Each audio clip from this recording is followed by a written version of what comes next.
This is to welcome you to Intellectual Development Initiative, a multidisciplinary intellectual society presents International Strategic Development Conference 2015 held at Oddygo, North American University, Cotonou, in the Republic of Benin.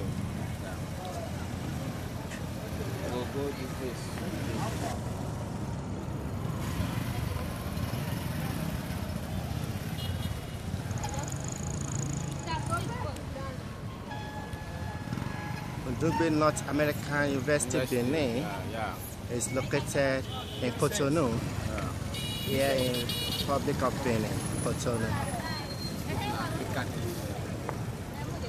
This venue is called Picardis area.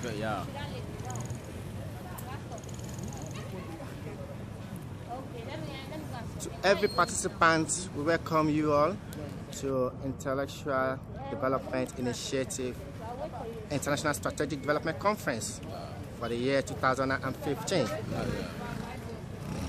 Yeah, all welcome. Thank you. You're welcome.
Thank you to all seated.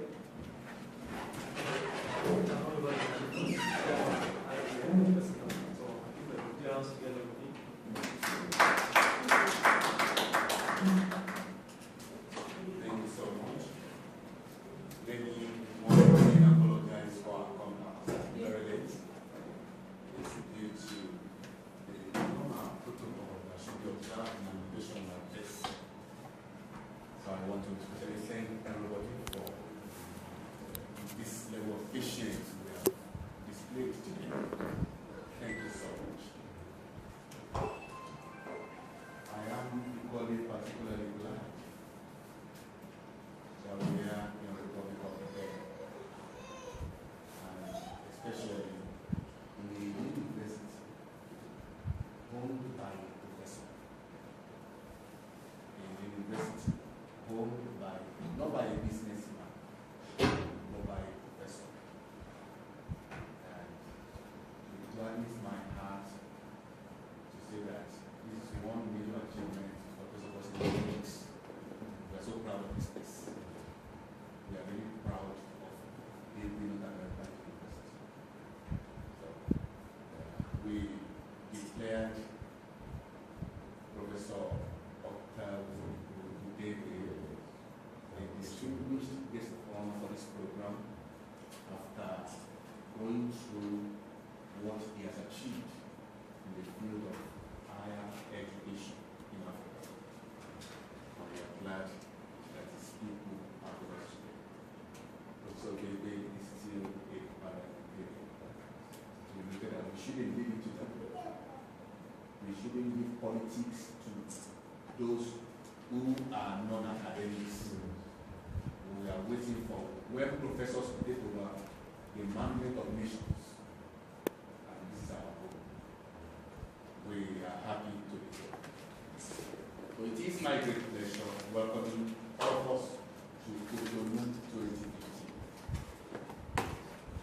I equally congratulate my people, all the IDI officers and officials for recording yet another milestone in the annals of development through our expected moments of interaction here in Cotonou. We will recall our proposing 2014 interaction with the Nigerian government on the historic centenary celebration through our compendium, that's the book we wrote that time, Centennial Epoch, Memories and Legacies of the Nigerian State, and other publications. The eventual success of the country's 2050 general elections further testifies to our undoubted efforts, for your immense intellectual contributions, and positively influence the course of history and tell our people just like that. We must never relent. As we expect the International Conference that is holding now to offer fresh platforms for effective networking amongst ourselves in Africa, sharing intellectual experiences across nations and institutions. The theme for the conference, educational communities of development, the African perspective, must be held very sacrosanct. Education, the indisputable bedrock of development in any nation, is in a sorry state, to say the least, in most African countries.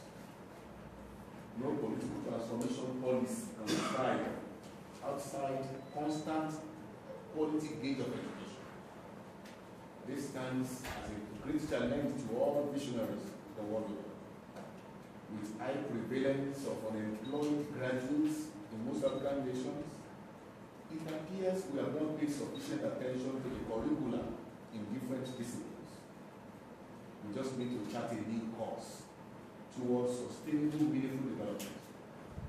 Our failure or no challenge today may spell a doom even for most advanced nations of the world in the nearest future. The current experiences of insurgency, kidnappings, armed robbery, youth exhaustiveness, and brigandage in some African countries are only signs of things to come when education is never accorded its rightful place. To us in IDI, the future of the continent can no doubt be replaced without sufficient dose of intellectual input. Through this and other goal-oriented gatherings, IDI aims at positively influencing the total African climate, first by producing quality international journals and books of readings for Africa's international consumption, initiating capacity advancements through trainings, research, and advocacy in different countries, all with a singular aim of fast-tracking continental development in notable strategic areas. Discussions are ongoing with some notable universities in the UK to partner with IDI on the production of IDI publications, trainings, apart from fostering other mutually beneficial intellectual exchange programs, particularly for our teaming youth. Our corporate understanding of this noble objective stands as a guarantee for success. Please note the following guidelines to ensure a smooth conference for this gathering. Let me say that IDI is a non-governmental organization. It's non-profit oriented. We spend our money. No government sponsors. We are concerned about. And we spend our money. This is where we spend it. What we are doing here has saved us more than $1 million.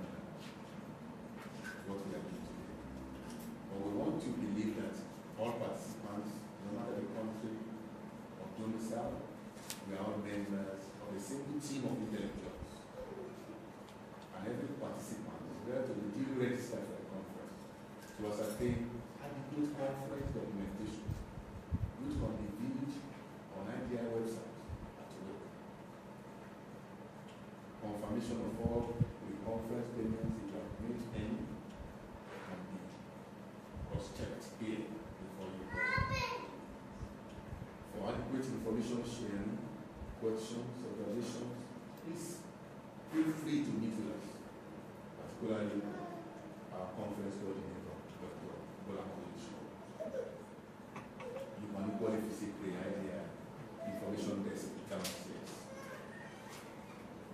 Let's also try to register our papers.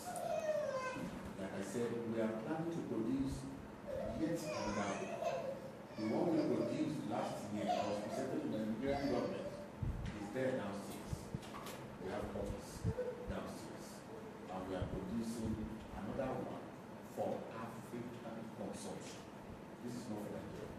We want to produce for Africa that will be presented to AU.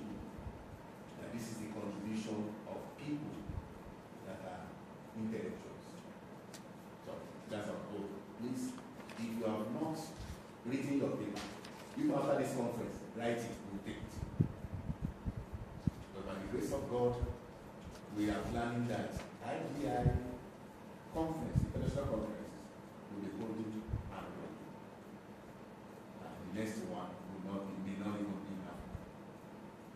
We want to have experiences from all Africans in the diaspora. So we want to take the issue to them wherever they are. So we will be in UK next year by the grace of God. I want to sincerely appreciate our esteemed scholars who are here studying with IDIA paper presenters. Professor John Ogbo is still in this room. He has spent several years in Texas State University in America.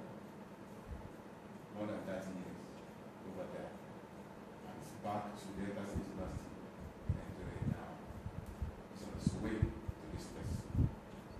Professor Aladia Bimbali of the University of Ibadan is here with us. Professor Bimbali has been a unique figure in the educational technology at the University of Ibadan and generally in Nigeria. In fact, he was one time the president of the Nigeria Association for Educational Media and Technology. And at the time, he also left us.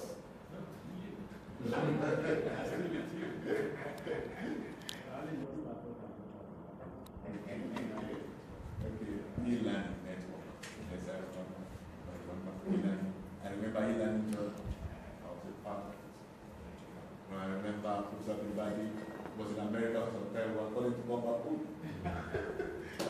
From Amabi is back to Nigeria. Thank you for coming. Thank you. Dr. Yemi Oddygo is a unique individual. Unique in the sense that one man that has seen it in other lands, after seeing it at home. And he has requisite experience as per what it takes to have quality education. We have listened to him in several fora. And his ProSoft group in London and in Nigeria have been able to influence some aspects of our education system. We look for, in fact, we hunt for. I can't deny it. We actually hunt and we are still hunting because it's not easy to pin him down to make this man sit down here. It's not so easy. We are so happy that Dr. Yemi Oddygo is with us today. Thank you so much, sir. The Republic of Benin is a blessed place, but often operating like an island. That's an observation. It's a blessed place of peace. It's so peaceful. But we don't know much about it. We want to know much about it, and that's why we are here. So, we want to see more of the endowments that this country has. And I want to say that the reports we've had and what we have seen shows us that there are people that are peace loving, very peace loving. We move around 2 a.m., 3 a.m., 4 a.m., everything is at peace here. How I pray in the African nation, African system of peace. we want your cooperation. Electricity does not bring eye. That's what we noted. Electricity does not blink its eye in the public affairs. It's still an issue in Nigeria. So the genie, the magic word that this Nigeria may want to learn from us. We want to sincerely thank the UBA, United Bank of Africa. Though they didn't give us money, they gave us 5 pence. And we took it with great pleasure and gratitude. So, we thank the secular educational professors who equally gave us some books. They even said, if people are not able to buy them, we should give them free. So, another notable supporters of this another ideal issue. We want to welcome you all. And we want to say that you please enjoy your stay in this peaceful republic of Nigeria as we all ponder the expected outcome of this conference. But till we will meet again, as I said, in another country, which will not be Africa, in 2016, for another ideal international conference. But please think development. Thank you.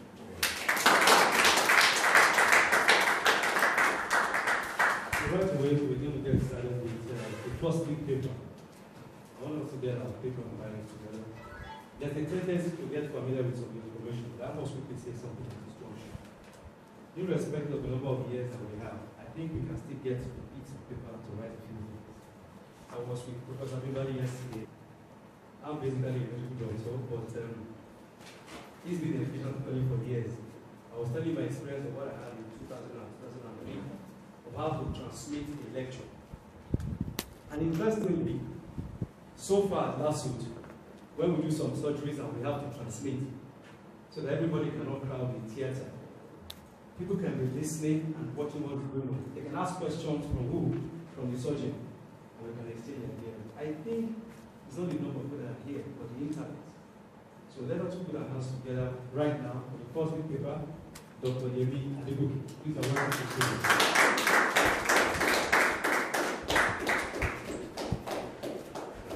Ladies and gentlemen, my name is Oddygo.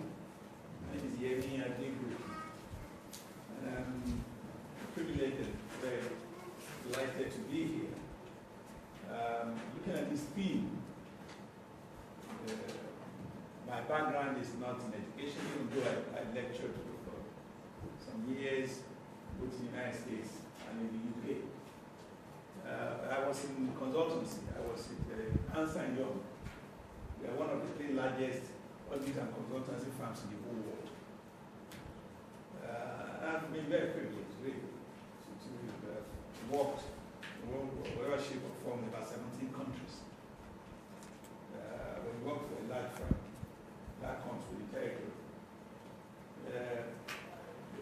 Benin Republic is been one of my homes. In other words, I have got a lot of friends and families here. One of them is the chief, Akabiyakala. So, he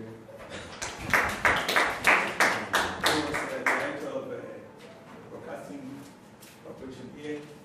And when they were forming the Council of Obas, Yoruba Obas in Benin, I was involved because we were looking at promoting Yoruba Nigeria and Yoruba Benin to make them recognize Yoruba Nigeria, Benin, that there is no real difference. Within the Oba community, we have a saying. We say, here is home, the other side is home. That the boundaries we share were not drawn by us, drawn by people who were not even here. People sat down and just drew a line, separating people and causing friction. It's not just here. We also have the same problem in East Africa. But I'm confined that tells you I've been here quite a lot. Even the Yoruba, I would like to think that most of the Yorubas in Benin home. Because we've been shuttling before to try to do some, this integration has nothing to do with money, has to do more with interactions with each other. So, I titled these Education for Meaningful Strategic Development for Africa, the African Perspective. But I said, if I go from outside, ladies and gentlemen, I'd like to, for the opportunity to stand before you to deliver this brief speech, depending on the definition of brief.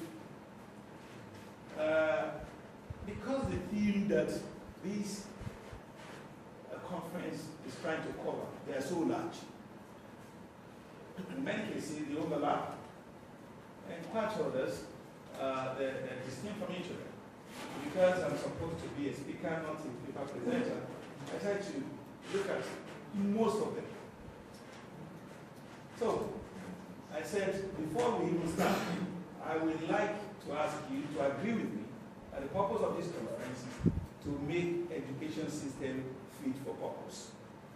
Do you agree with me? Yes. That the whole idea is to make education fit for purpose. Yes. Anything we can see around us is designed for a purpose. Is that correct? Yes. Good. If we agree, then there are further questions. What are the purposes of education? Because education is not, it's not confined to a classroom. It's not confined to a lecture hall. And if you can read any of these, then you've been taught by a teacher, as Nigerian teachers say. You can read and write, you can do anything, you've been taught by a teacher. The teacher might be your parents, your siblings. It doesn't really matter. The most important thing is, you have learned. So, what are the purposes of education? Because if the whole idea is just to read and write, then the purpose is been achieved. If it is to impart knowledge, and the people transmitting and the other one receiving, they don't share the same time frame or mental frame, then you are not communicating. So, what are the purposes? Who should be credited with an education system successes and its failures? Who should we ask? Who is to blame? When your children do well, who is to be praised? If they fail, who is to be blamed? The pupil, the teacher, the state, the parents, the environment. So where does the buck stop in education? Success is measured here in terms of delivering the objectives for the stakeholders or failure to deliver. Do we all accept so far? Please, if you have any dissension, we do not hesitate to raise it immediately. Whose interest does an education system serve? Because the whole idea is that from an engineering viewpoint, you design to achieve an objective, as I said before. This is not to make the French-speaking people very happy. But for those who have been to London and have been to Paris, you know the Arc de Triomphe in Paris. And we have a similar on Marble Arch in London. But the problem was the Marble Arch, when it was being built, was modeled after the Paris one. At the end of the day, it was too narrow. So the horses and carriages that were supposed to go there triumphantly, they couldn't go. So that is part of the essence of design. So that's one of the questions. Whose interest does an education system serve? Is it the pupil, the students? Is it the parents? Is it the state? The employers? Am I making sense? Yes. Because the whole idea is, if you don't know whose interest is going to serve, how can you design to meet its requirements? Now, what rewards or sanctions are there for stakeholders if the system succeeds or fails? If a teacher teaches your children and they make first class or they do so well, what do you use to reward that teacher or that lecturer? What often they keep failing after every time? What are the sanctions? What are the penalties for failure? If you remember the Peter principle, people could be actually be promoted beyond their levels of competence. Okay. In classical educational development work, following issues usually form the base around which everything else revolves. For which everybody will say, okay, what can we do? People come with all these solutions. Produce suitable environment for teaching and learning, readily close to residents. Recruiting, training, retraining and deployment of good teachers. Enrollment and retention of students. Adequate provision of appropriate textbooks and other learning materials. Address rural and urban balance, resource allocation as well as gender balance. That is normal policy. Oh, if you do all this, your education will pick up. That's not necessarily correct.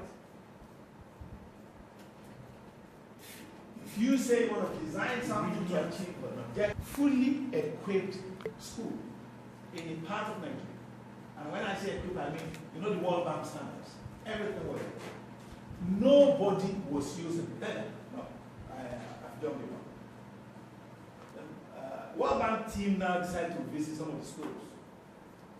They got to this school. They didn't let the Commissioner of Education, it was lastminute.com. Everybody just went right. I swear to God, nobody, the school was locked up. Grasses were already growing. This is a brand new school, never been used. Everybody said, huh? What is the problem? The commissioner had no answer. They couldn't even find the teachers. They couldn't find anybody. So what was the problem? So everybody gathered. Just look. And this one old woman carrying firewood bent a little bit. I was going back to call her. This school was built here. Why? Grass are growing. So she talked to somebody who could speak language. Do you want the truth? Or you want the story they have been saying? He said, well, tell us the truth. He said, well, there's a good school. The building is okay. He said, but everything you built here, these children who are supposed to come in, won't they eat? Who is supposed to be feeding them? Where is the food supposed to come from? If they have to come to school in the morning and do anything. You can verify this with your World Bank contacts. That was one of the reasons that the World Bank adopted the policy of trying to support any policy that provides meals in schools. You can verify from the World Bank. It was because nobody was at that school. And you can see that it's not being used at all. He said, look, oh, we'll be hearing on radio that the school is open. Is this? What aren't they going to eat? Can the knowledge enter where there is no food? So when you go to address some of these issues without looking at the fundamentals, and education is going nowhere. I'm not speaking as a pessimist, I'm speaking as a realist. Now, as a speaker rather than a presenter of an academic paper on any of the sub-themes, I've taken the liberty to touch briefly on the various sub-themes and link them in a panoramic manner to point out the linkages and the breaks between the various subsystems of the education sector. Due to the scope, the very wide scope of the theme, I find it necessary to group the topics into 5 sub-themes. It's an arbitrary grouping, but there's some sort of logical relationship between them. I just group them. I find it necessary to group the topic for easy reference and elucidation. I've tried to group these things together based on what I consider to be their logical relationship, although others might reclassify them based on other material. They're free to do that. My personal grouping of all the, because there are 21 themes, 21 sub-themes in the main theme. And as I said, the overlap, and more importantly for me, is that there is some underlying commonality in some of them. I group the first one as what I call the African consciousness. Because the ones I group there, if you look at the media, the paper with you, you look at indigenous African languages and the future of African culture. Looking at language, language education, and intercultural development in Africa. The first part looks at religion and mankind, the African perspective and experience. Then revisiting social media and the social development of the African St. Augustine who said, give me a child when he's young and I make a Catholic out of him.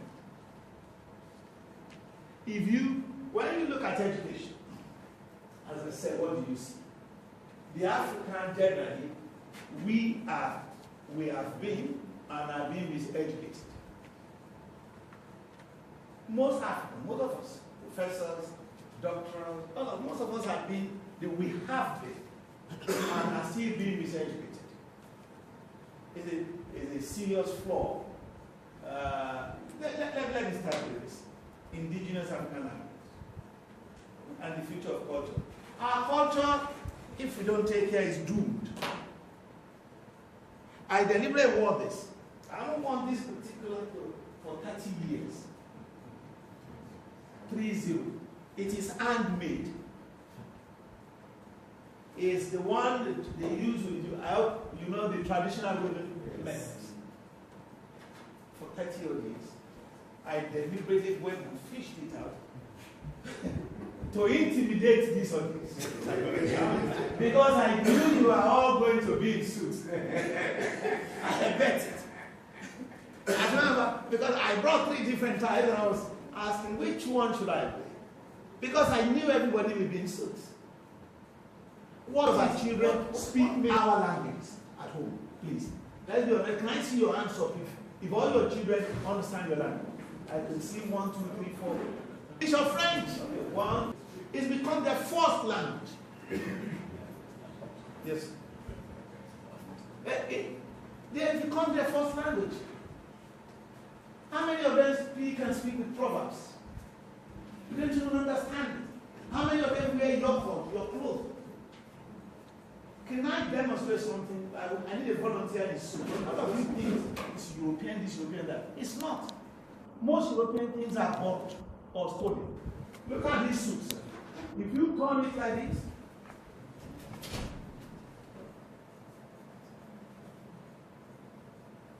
please face it. Yours is not well cut. Maybe I can borrow you your suit.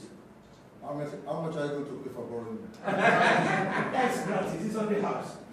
If I turn these suits up, please. What does this style of dress remind you? French, or is actually Asian? Do you understand? Go and look at any Prime Minister of India, Pakistan. Go and look at the dress they wear. That is where they are coming from. It was modification that turned into where we now wear with pride. Do you understand? What makes an African? If you lose how do you educate your child if you've lost your culture? You've lost your language.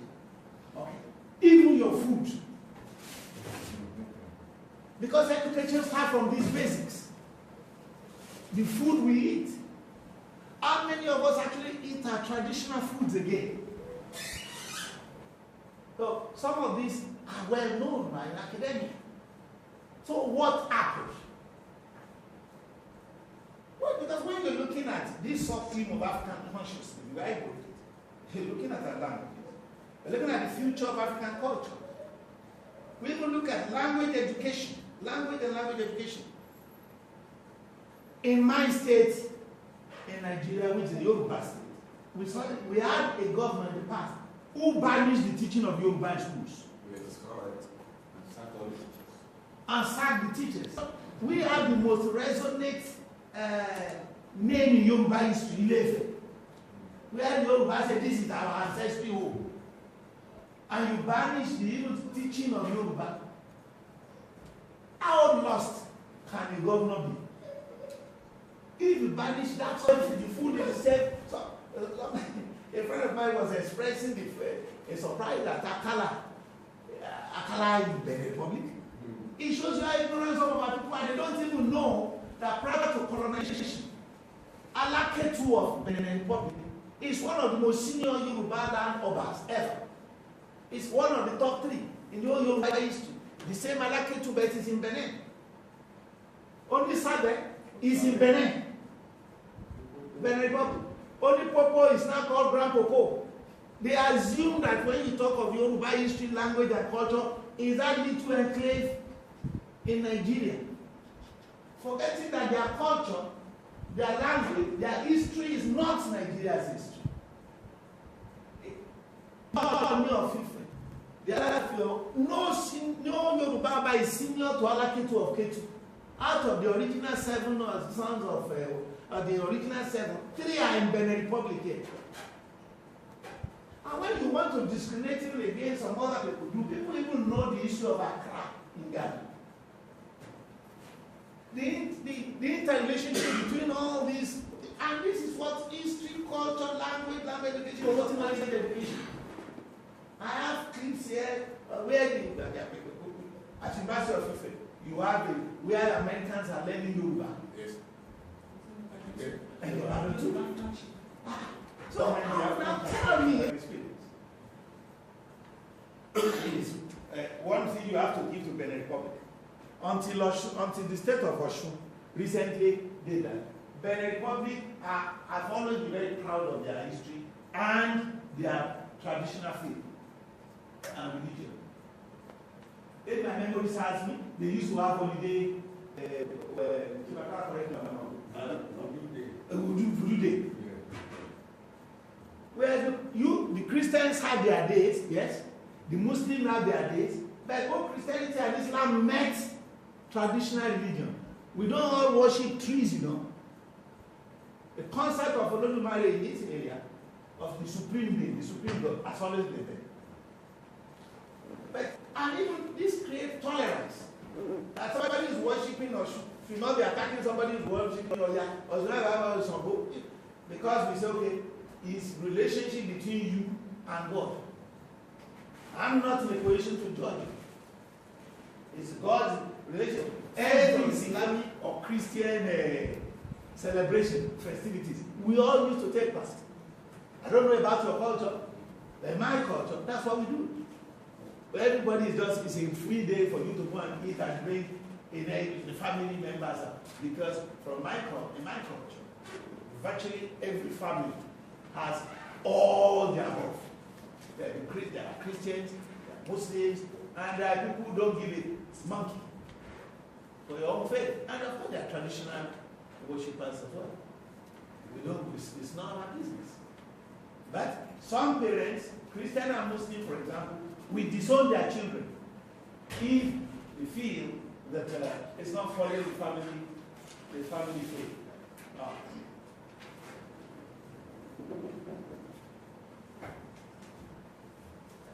Thank you very much, sir. One of our guests, after acknowledging the rights of GAP, General Assurance of Benin Republic, as Mr. Francis Oddygo.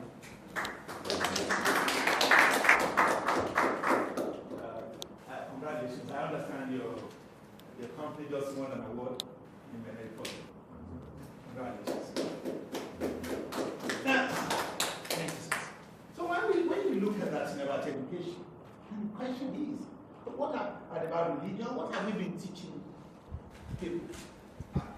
Primary, secondary, or tertiary level? Then again, look at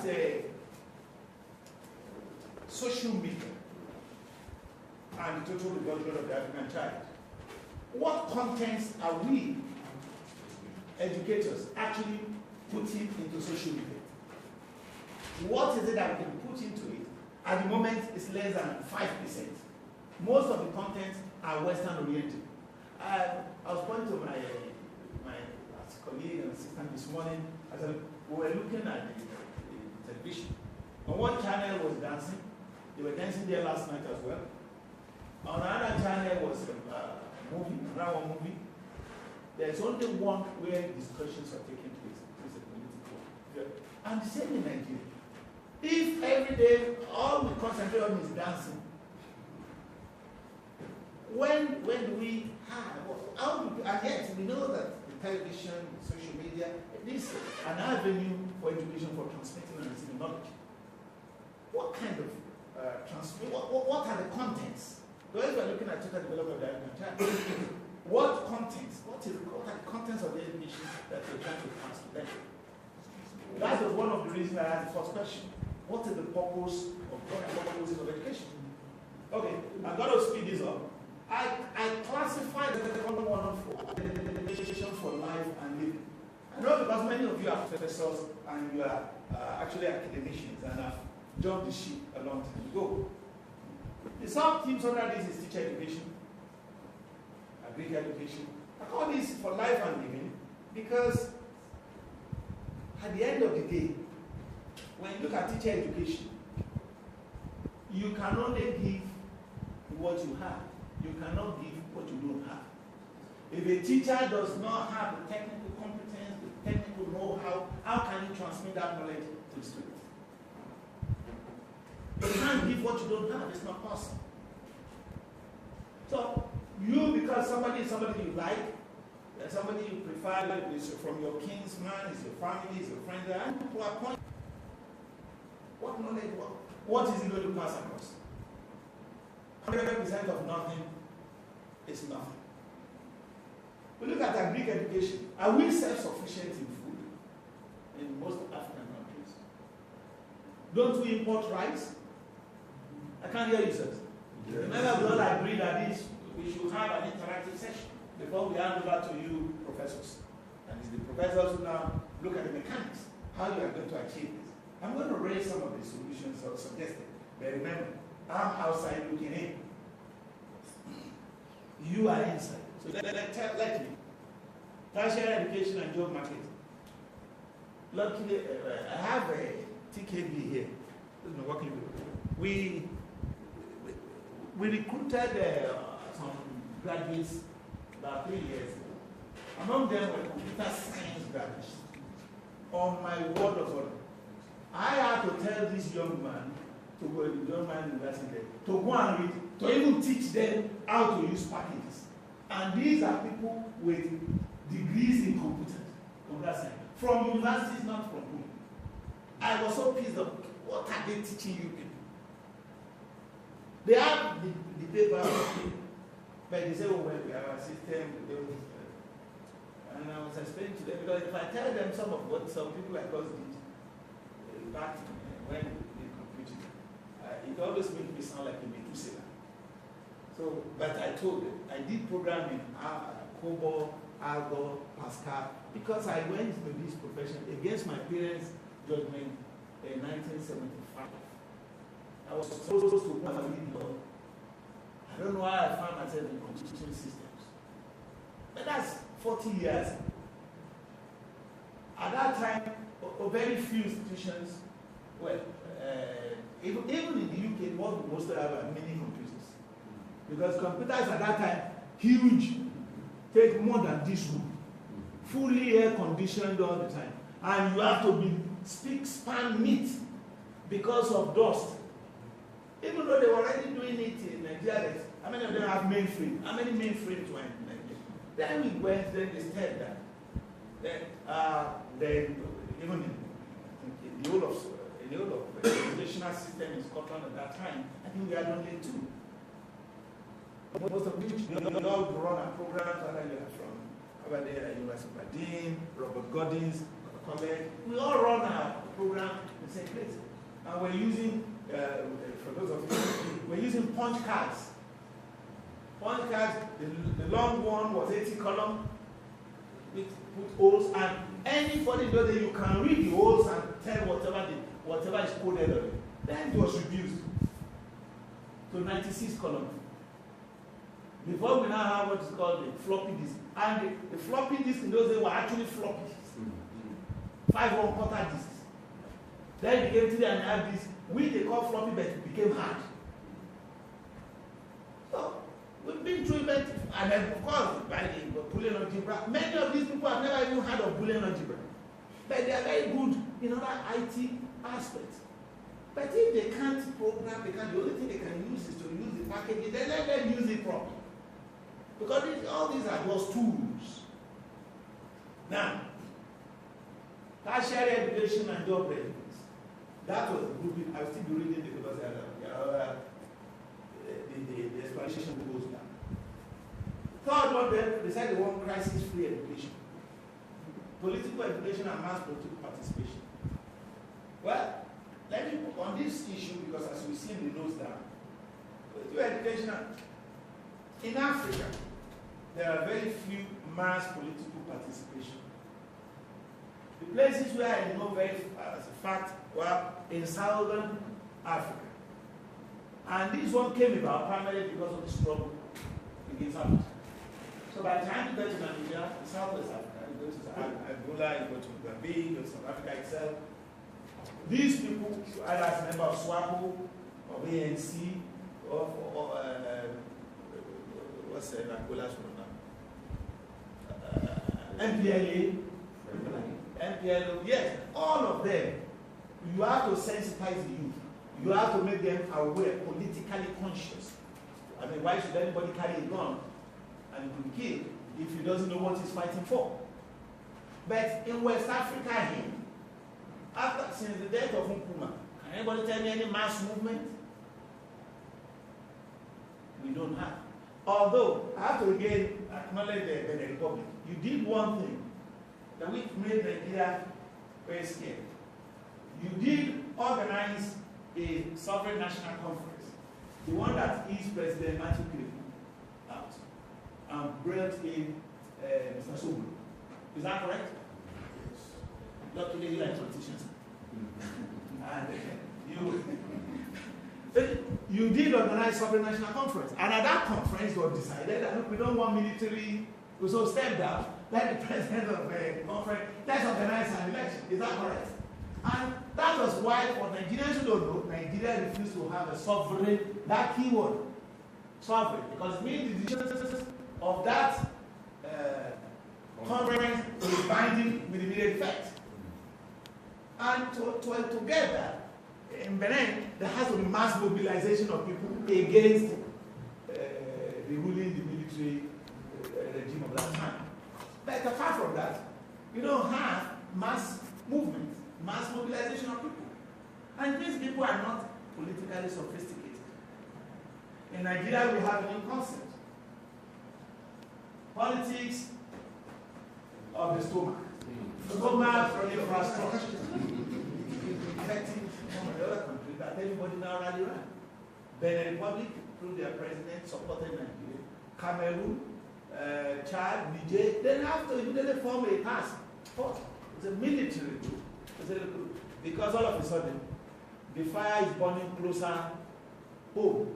And without some sort of legal relationship, you can't do much about it. Now, banking reforms, if you go down Paris, all the most expensive properties there are undoubtedly belonging to Africa.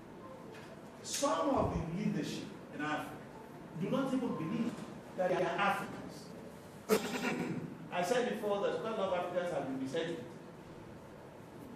In Nigeria, they regard Benin as foreign people. And the same in Benin. Benin Republic look at Nigeria as if they are looking at somebody from Mars or from the moon. Many people would rather do, for many Beninois people, business people, would rather do business with France than with Nigeria. That's the statement of fact. Okay, like sometimes when we look at the issue of fraud, I tell them, and I've delivered quite a number of things on some of these. Fraud is not a human name. It's not a human name. And even the 419 that they say, if you read the history, you'll find it's been arrested. It used to be called the Portuguese and the Spanish fraud. During the French Revolution, it was there. So when you look at it, but the essence is we have all been miseducated about each other. And as I said, nobody is born with hatred in their mind. You have to be taught to hate. To hate. Is either experience taught you, the environment taught you, or other people around you taught you. You have to be taught. Without going through the education for tomorrow, let me quickly go to the way I said the explanation. So that it is sad to observe that in most African countries, the educators and policymakers in the education sector look at the mechanics of education rather than its underlying holistic nature. Though, therefore, the solution they adopt are systematic rather than systemic. So they are design of solutions to educational challenges. For example, in recent improvement strategies, emphasis has been placed on less set standards and quality control for specific and measurable improvement of student performance at agreed stages of education. It's a fantastic idea. Because you can, as I said, you do wonder how some people could go through the whole education system, graduate, and yet unfit for employment. Because through interview, you are interviewed, you suddenly find they know little or nothing about the position. In addition to salaries and allowances, we said monetary and other incentive for teachers and administrators, but it should be based on specific and measurable agreed performance. Because as I said before, if students fail, the teachers don't get penalized. Isn't that correct? Why not? And if students pass, the teachers or the lecturers don't get rewarded. Isn't that correct? So why should the lecturer or the teacher go the extra mile? In Lagos, if there are people from Lagos, there's a very interesting program called Eco Project. Are you familiar with it? Yes. This changed the performance of Lagos State from 18.5 or 19.5% to 48%.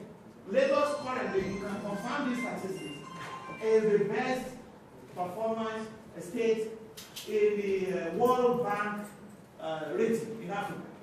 Lagos State. Please go check that out. It is the best performing state sector throughout the World Bank. The essence we're looking at is this. How can they stay within the space of 5 years, transform his educational system completely? That's what happened. From about 18 or 19%, became 46, 48% within 5 years. Improvement. Where people pass 5 papers, including English and mathematics. We're not talking of as if the solution is in maths. The solution does not lie, because we're still going back to the original question. It doesn't lie with the teachers, doesn't lie with the pupils, it lies with everybody.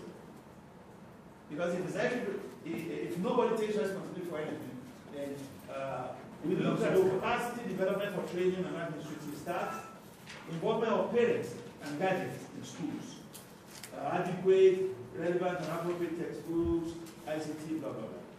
These are the, I'm wearing Danshikina, is that correct? Yes. Okay. Can somebody tell me the difference between Bari here and Etu? Etu. Yes. And it's a type of ashoki. Trust me, it is not. It is, but it is because you have now made every hand woven or something like this as ashoki. Anybody who sees the veil is ashoki. No. Etu is actually unrefined silk. That's the dark one. It's normally in the old village in those days, maybe only one family. Yes. Has it. You wear as but it's not your fault, neither is it mine. It's our educator. I was telling colleagues how I even inherited one. When my father died, I was in China actually when he died. That's 13 years ago, 2002. I came on. Most of our children will not wear our clothes anyway. So I just told one of my daughters, okay, just give it to our cousins, uncles, and blah, blah, blah. But there's these heavy ones. It led to feel. I didn't know what, I swear I did not know. I mean, I've been describing it, I've been doing it, I never even knew this was what the clothes was. So I was in the palace one day in Lagos, and then there's a photograph of the 3 of us. And I said, well, I like that. Why is this particular cabbage? His own is a bit white. He said, it's machine made. It's the one thing, and oh, so he mentioned it and this is as old as I am. I'm in my 60s. If a man in his late 50s at this time doesn't know what the earth is that is looking at the scene. How can a child of 20 or 30? So I said, you married a child to me. I said, we have two at home. He said, huh? Okay. I said, well, I understand one belongs to my grandfather. And one belongs to my dad. So I immediately called my brother. Are they? He doesn't know either. And then she does it. I said, I'm giving one to. I said, if you give the other one, then don't come back to family household. But we couldn't go and collect the one again. The next, and this, with the Lord my God knows, I'm telling you the fact. Now, I then took it, got it back, I took it to London for writing. Again, it shows my ignorance. They don't know what to do with it. They look at it, we spread it. It's like here to here. Say, we can't do this. No. So I had to bring it back home. You know how they clean it? Dew. They first use dew. Dew drops in the morning. It's what is used to clean it. Then they use this heavy club to beat it. It's incredible. Now, if I don't know at that time, how could my child, my children know anything about it?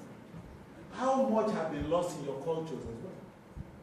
Or even in your family, which you have not educated your children about. I can say this now, because at least I'm educating myself a little bit. And I know the difference between Bali, Sonia, and Edu. Madam is shaking her head. Madam, you have to pay extra for this conference if you want to know the difference between Sonia. No, I know, sir. It's like, I'm missing it up. When we talk of Sonia, we talk of Sonia, Alari. No. They are the type of fashion. Actually. But the sewing, like you were comparing or trying to make a difference between the dansiki and the bariji, those are the style of the sewing. It is even the material they use. The material is used. Dark, that's correct. black, and purplish. and heavy. Yes. That's edge. They don't make it with the same. It's more. It's unrefined silk. China is the only country in the world that actually has silk, except our culture. You can confirm it. This is not silk. This is Oguna. Exactly. That is those technology. What technology? Your forefathers got to that level. It is only one more step. It's unrefined silk. There is no other culture proven in history that has silk except China. China started it. And your culture. But we just didn't finish to the final stage. It is what they are made of. The technology, how many people can now make it? That is what we're talking about. And you see, we say Asho. Asho is the one they use the leg and the hand to weave. Do you understand? It's different from this Ofi. No, Asho Ofi. Yes, that's what. Asho Ofi is what is now popularized as Asho Ofi. Yes. It's not there. That's the terminology, that's Ofi, because Ofi is the woven loom. Yes. It's the loom. And this is technology because even the guy who started computers started from the weaving loom. Do you know that? Pascal. Blaise Pascal. It is the calculation on the weaving loom that led us to all these things now. Please check it out. Yes. So if you, hundreds or thousands of years, can get to that stage, so how did the transmission of skills, of knowledge, of technology? Because it has to take some technology. The emphasis on culture, and I've also read some books on culture, how you can assist in assisting people to know their way, so that at least we can fast track developmental process in the world and in whatever endeavor they are doing Thank you, sir. My own is not a question, sir. It is one protest, an allegation, and clarification. Never receive professors. There are two professors are gathered, there will be three interpretations. The protest is this, sir. Thank you for the thought-provoking and guiding lecture. Your pen will never dry. and may God continue to expand your wisdom. But you said something that eats me out. When you were making a verbal listing of grades, you tagged people with 2-2 as less than 2, and I graduated with 2-2. And by our standard, you are a senior lecturer at university, forget what you say. Anybody who passed through what I passed through, when I was a student, and even made ordinary pass, should be credited.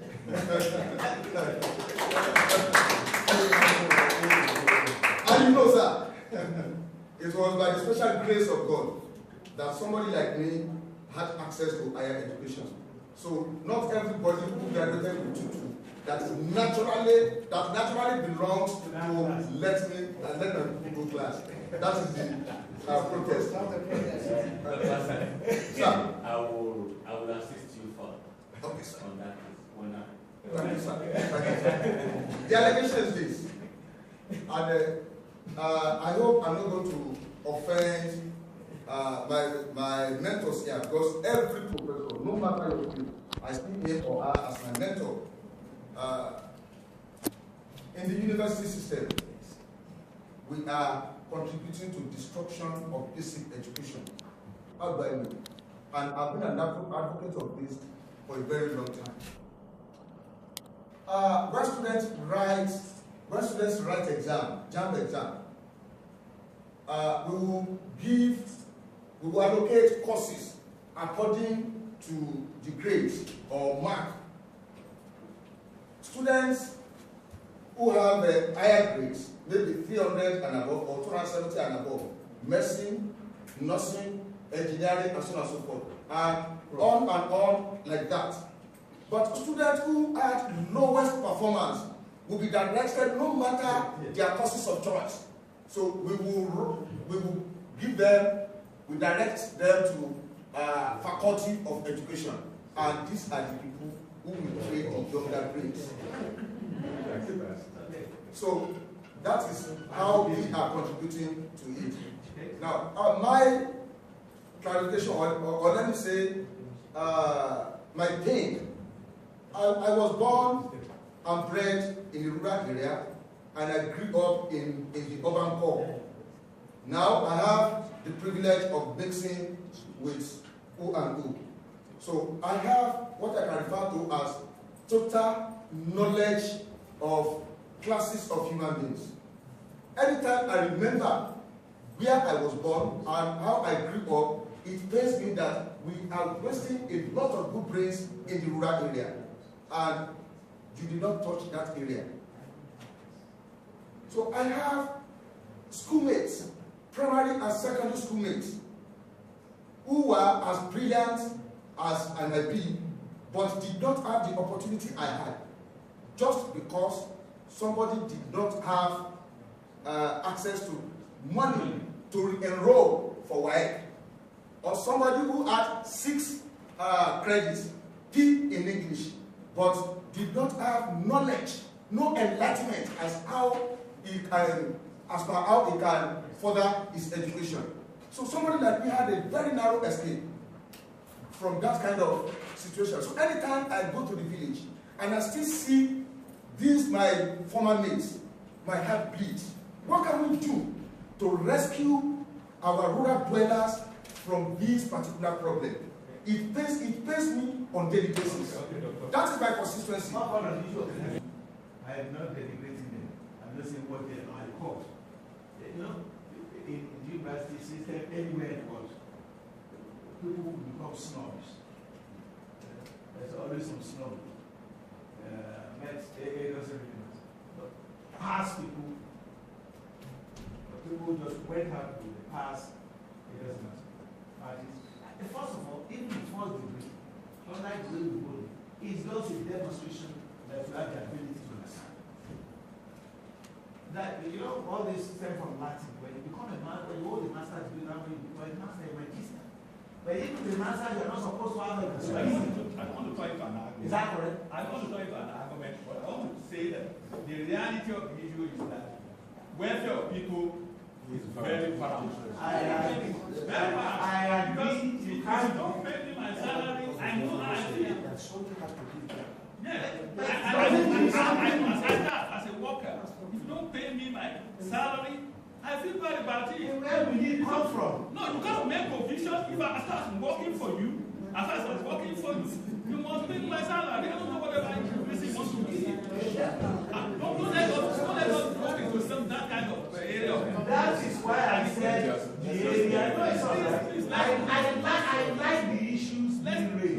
Because I like the issues being raised because this is where policy, politics, and money come together. Because every policy you formulate must be backed with money. If you say you want me to cover rural areas and I haven't got the money for it, so what should I do? What can I sell to cover the rural areas? Because in education, it's not just teacher salary that is important. It is important how the facilities for students is equally important. If you have a school, you have the best teacher. If the students are not fed and are not going there, the teacher is doing nothing. You must balance your budget. I agree. Salary is very, very important. It is extremely important. However, paying salary is not the only thing important. If I have $1 million and I have to spread it, I must look at my rent, I must look at my electricity, I must look at my food, my clothing, before I start doing anything else. But anyway, so doctor, you know, it's good to generate this sort of, because we need it. Some of you will also be in policy. You will advise policy. And you must balance. Yes, sir. Thank you, sir, for the eye-opener and the mind-blowing presentation, sir. Albert Einstein said something. He said, learning and education must be renewed with ceaseless effort so that it will not be lost. In your presentation, you mentioned that a lot of things are no more, or let me say they are going into extinction. Now, I want to say this. What we are experiencing now, we can say the young ones, we are facing challenges and problems from our fathers and our mothers, especially in education or in academic sector. For example, we have some of our young scientists, or let me say some of my colleagues or my mates, my senior ones that are still young, facing the problems, and they are vibrant, they are ready to work with ceaseless effort. But in a situation whereby you have a great idea and you introduce it to your supervisor because you can't do it all alone or you can't do it alone, and your idea is hijacked, and that's the end of it. What can we do in a situation whereby fund is even released from abroad, not even in Nigeria or in Africa, released from abroad to fund a particular project? The students, whether at MSc level or PhD level, we don't have access to it. And the fund came in. It was ascertained that the fund came into the country, but the students who are supposed to make use of the fund don't have access to it. Or in a situation whereby you work so hard, you wrote papers, like maybe 6 or 7 papers in a particular research work, and when the paper is presented or published, your name is not there. So, sir, how can we marry this together when Albert Einstein says ceaseless efforts need to be put in place? So, what can we do to resuscitate this situation? Very much. That's a very fundamental question. By the quality of these teachers. Because the quality of teachers is also the kind of quality of education we have. So I really thank the IDI for giving me that opportunity. And I will not be taking too much of your time because I know there are a lot of papers to be presented. But nevertheless, I'd like to highlight some of the points that I want to. I was going to talk about the whole thing across Africa, but then when I was putting up the paper, I said that the best thing to do was to try to limit myself, focusing on Nigerian case, Incidentally, Nigeria is one of the most, it's the only populated country in some region, Africa. To every 5 Africans, you will find a Nigerian. So that tells you that Nigeria is a country that when it shouts, everybody will listen. And so I'll be speaking to you on a topic on teacher education and sustainable development in sub-Saharan Africa, quality assurance and technology, a case study of the education system. Let me say by way of my own experience a little bit. I've been in the teaching profession for an upward of about 40 years at different levels. And basically speaking, I've been a teacher educator an upward of more than 30 years. That exposed me to a number of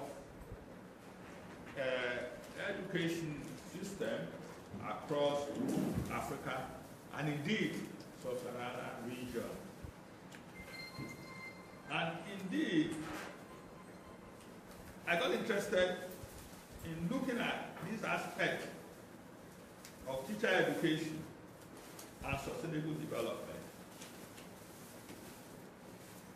What we call, what do we mean by teacher education? That's the very basic question that we need to ask ourselves. Just the training of teachers, or just trying to see what it means to talk about teacher education. Basically, I want to say here that teacher education is basically having to do at the process of preparing, that is, you have the process of preparing, training, and educating prospective teachers for his or her role for once in the classroom and the school settings. Now, like I said before, that's from issue 1995. The quality of any education system will depend largely on its teachers. When the teachers are well trained, qualified, well trained, it will actually make a difference on the education system. And as a teacher educator for many, many years, I've seen the problem that teachers face in the classroom and outside the classroom. And that is why across the region of Africa, teachers face very, very serious problems, whether in terms of remuneration, facility to teach, and so many other. And that's why I try to add quality assurance and technology to my paper. There's no doubt anywhere in the world, teacher education is really recognized. And many universities run programs, but conventional universities run programs relating to teacher preparation. And this credits to the fact that teacher preparation is so important, particularly for different levels of education. We all know that in this country and many other countries of Africa, it has a standard. There's a standard at which you enter what I can call the teaching profession. We have suffered a lot of things, particularly in Africa, where there have been no standard of who will come into teaching. And that has accounted for poor achievement of many of our African children.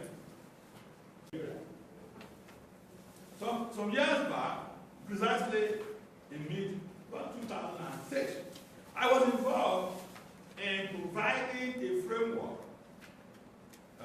what we call strategic planning for our university. able to focus, particularly University of Ibadan, Nigeria, on what will be our projection in terms of growth in every area of education system. They suggested that teacher education at all levels should be carefully managed to incorporate all social, cultural, economic, and political aspects. The best approach to realizing this is for teacher education program to be based on relevant research findings, focus on enhancement of teacher education program. Thank you very much for this.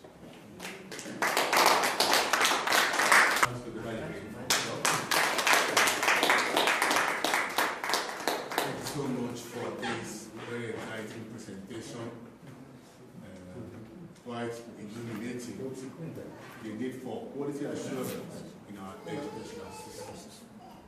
I know we will have one or two observations, questions, information too to add to this.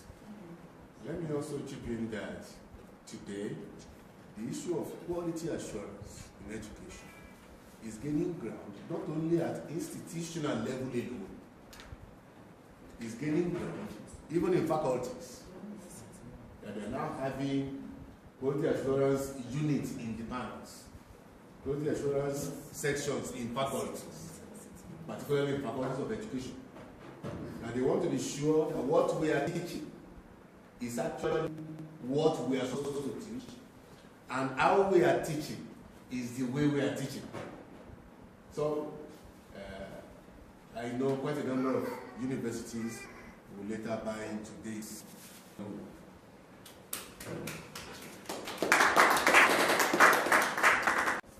admission of students into teachers' colleges education is a serious institution. Social where especially students will perform their families Not every location is good for every project.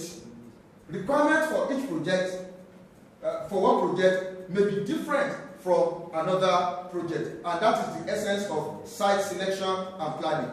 Site selection and planning in urban regional planning is a branch of knowledge. You consider the physical characteristics of that particular location. Okay. The physical characteristics of that particular location, the site-specific factors, the existing development in that area. Then you now compare the project you are bringing into that host community with the existing development. How compatible are they before you jump into implementation? So, environmental protection, they are not enemies. But the way we are implementing our plans makes the two of them to become enemies. We want to get maximum from the environment. Man started as an optimizer. Little by little, he graduated to becoming a maximizer. Now, we are satisficers. We want to satisfy ourselves, to get as much as we can from the environment. That is against the spirit of sustainable development. So, I describe land use planning or physical planning as intelligent for thought. Not only considering today, but tomorrow, what will happen. So, this is another important part of the paper. But let me summarize by saying that this particular concept became popular in 1987. It was arrived at when problems were identified with our environment generally. The ability of methodologies and analytical tools to categorize for effective implementation, very, very necessary. Recommendations. Oh, I have jumped. This is the conclusion.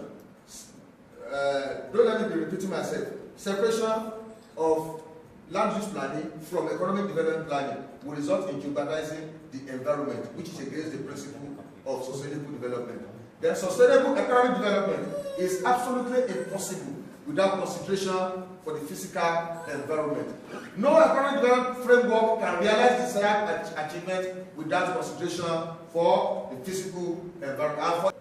Good afternoon, everyone. I quite appreciate 10 minutes. opportunity of It's not important to be 5 minutes. I'm Oddygo. I came from Tisa University, United Kingdom. What I want to present today is the challenges we are facing in Nigeria. It's not new. The rate of crime is all over the world. This is a report from the UK. Consumer data from England for 2009 shows that 56% of females were found guilty for the offending, even given precautions, and they still commit the crime, compared to 48% of male offenders. The same thing happens in the US as well. 150,000 women goes to prison on a daily basis, and they are the mothers for over 250 children. If this thing can happen in developing country, what about in developed country? What about developing country like Nigeria and Kotonou as well? In 2000, 8 goals were being formulated by the world leaders, and it's all about to end poverty and hunger, improve education, promote gender equality, improve health, and promote sustainable development. Because any changes you make, if it's not sustainable, it's not a change. Now, as of this year, 2015, MDG has expired. And what it aims to do now is to move to Sustainable Development Goals, SDG. And what is the focus of these group leaders? They are going to meet in November. This is November, they're already in the US, and they will also meet in January to start the project on how to have a sustainable change in all over the country, with a focus to encourage every country to end poverty and enhance socio-economic development in a sustainable manner. This is according to World Bank. Now, this leads to a project which we tag Save the Woman. We have on Facebook, if you search Save the Woman, get us there, you can join, you can be part of the project. What does the project all about? It's to educate a woman. To educate a woman is to educate a nation, because women are the carers. I started this project personally at the Sokoto State Prison Service. I empower female inmates. There's the NTA reporting and the RTV, all shown on the network news, 4 p.m., 9 p.m. From there, I led to career counseling, because when you need to change their mind, let's sustain their mind, let them know that they still have hope when they come back, when they leave the prison service. These are the inmates receiving lectures, and when you preach to someone to accept Christ or to accept Muhammad Sallallahu Alaihi Wasallam, which is a Muslim way, if you don't empower them with what they need to feed on, they will definitely go back to their crime. That's why we said entrepreneurship needs to be encouraged in every institution. It's not about the certificate, but what you have in your body can take you to a better level. I started with skill action training on sculpture making and soap making. When I completed the project, everybody so much appreciated the project, and one of the friends called me that how can I assist him, which led me to extend the project to Oddygo prison in Oyo State.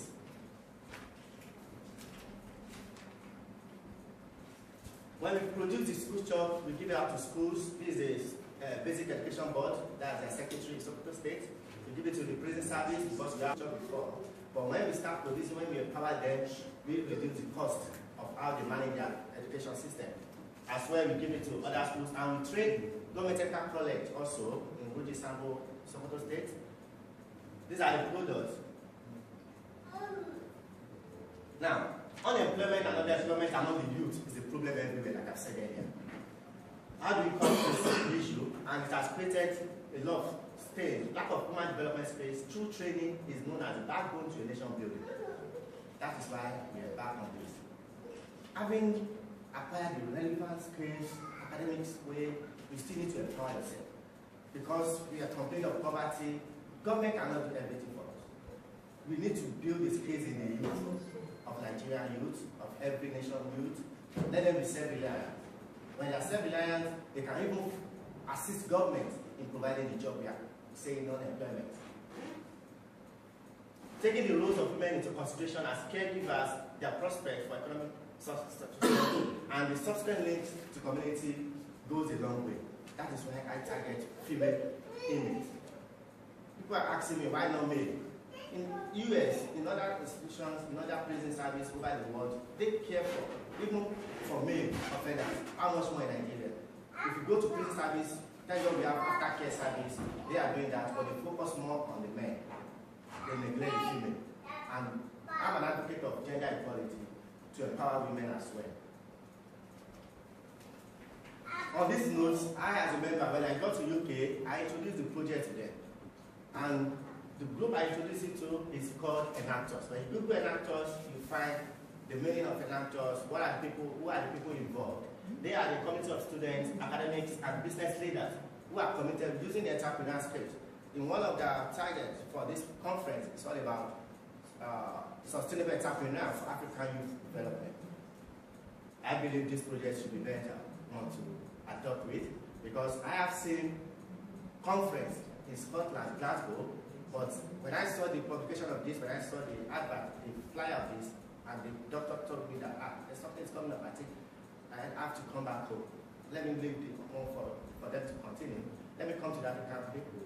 Let's empower ourselves. When Africa can, empower themselves, then we go to better chances to develop. Our mission there now is to come to Nigeria as an actor to overcome economic and educational hardship via the use of our entrepreneur skills. Focus on increasing the area we are going to go to, but they said what I've done so far, they need to contribute to that also. That's why they asked me to come to Nigeria to build a team that we can work along together, the vibrant youth that can use their entrepreneur skills, as well as to change people's life economically, socially, educational action. When I came to Nigeria last week or last 2 weeks, I think last 2 weeks, I've been to Lagos State University where I had my first degree. I so much shared with the school. With some students in Lagos State Polytechnic. I had a meeting with them, that's it. I've been to Ilorin, that's Balogun College. I had a meeting with them. And I've also written a letter to the State Command, Ogun State Command Business Service, and they've given the approval. I've sent a letter to the State Command, as well as to Oyo State. I wish to send to Oyo State, but I've not written that yet. We are using our skills to empower the nation. What led me to this project is all about, well, for you to achieve anything in life, you need to know your God, you need to serve God. Now, what I passed through in LASU led me to some things. When the LASU lecturers says or feel that they are like God, they want to, ruin my career, they want to ruin my life, they want to destroy everything I have, the capability that is in me, led me to this project initially. And now, when you are being depressed, what next you need to do as a human being? You need to do what we call SWOT analysis. What I mean by SWOT analysis, you know your strengths, you know your weakness, you know the opportunity around you, and you know the threat. This led me to when I would like to share some experience with you. This is a list of a name. I think I'll hand back to Doctor today. He has been looking for this document for a very long time. I think this is the best opportunity for me to present to him. This is published, best 10 in each level, circulated in last on CYW News. That's 2006, when I was in 200 level. I was on the 5th. That was rated best and published, celebrated by last week. Suddenly after, maybe a few weeks after, I got hospitalized. I tendered my medical report to them that, it's not my intention to have a carryover, it's not my intention to miss any lecture. But they said no, that once I miss a lecture, that is all. I have a medical report here that I presented to them. They said no, nowhere to go. They had to make me to have 5 carryovers at 200 level. How do I sustain? Won't I have carryover? Won't I have extra year? But I don't want to have extra year because the money spent on me is too cooperative. When they get loan to sponsor me to school, to train me to school, And I had extra year. What will I go back home to tell my parents? With that, I said, okay, no problem. I have to struggle to do whatever I can do, to have whatever I can have, and at the end of the day, I end up with third class. I cannot get any admission, I cannot proceed. I cannot submit my, when I graduated, my dad would say, oh, let's look for a job for you. Give me your everything, your documents. I only forward my CV to people. I will not attach my certificate because they will embarrass me in my dad's presence that you are telling us to look for a job for your son and you just got out. I didn't tell you what you graduated with. I always cried every day. Now university, they gave me admission to do PGDE. They are still pending it because of my degree till today. Now university, to afford, that means you cannot even go to last where I didn't finish from. I had to apply to, when I was blessed with this scholarship, I cried that day, though I still remember that, oh, no problem, let me go forward. When I get there, I applied. Thank God they came from UK that time, exhibition. I had to go to them, presented my same medical report that made me to have third class. They considered that, they put me on trial, that I should come for the study. But to God be the glory, I was able to finish with merit master for my master degree. I even got Dean's Award at the engineering management. Somebody that they tried to ruin his career. I was celebrated. I got 2 different awards, Senior Cost Rep of the Year and Dean's Award. Why I was being frustrated, not because I served as head of class in LASU. These are the letters we written to LASU when the matric number intentionally 030101 027 for the chemistry education, but science department intentionally changed it to 03 05 03 to something that computer will not recognize. They gave us all of us carry over. At the end of class, I was able to get the letter. I wrote it to them. When they want to release the new result again, what I had for before was changed to 2 points. So when they said, these are the medical certificates that I presented to them, and same certificate was used to get admission. Thank God today, I'm having my doctorate degree. I'm doing it. I started, and I know I'm going to end well. Very soon, I'll be celebrated. I'll be given an award under British Council. And I'm praying when I get that award, I'll still go to LASU to talk to the people over there. That's what I'm saying. That's my belief. When I graduated, I had to prostrate to Dean. Then I said, thank you for at least being with me, even if you are not being listening to me. If you are interested in joining this project, you can come to me, we talk together, we develop ourselves, and we discuss how we're going to be meeting. Thank you so much for giving me attention. Well, we would think that he did had been done, but it's never done until God has done it. So lecturers do their jobs the way they know how to do it. And God at times undo what we have done.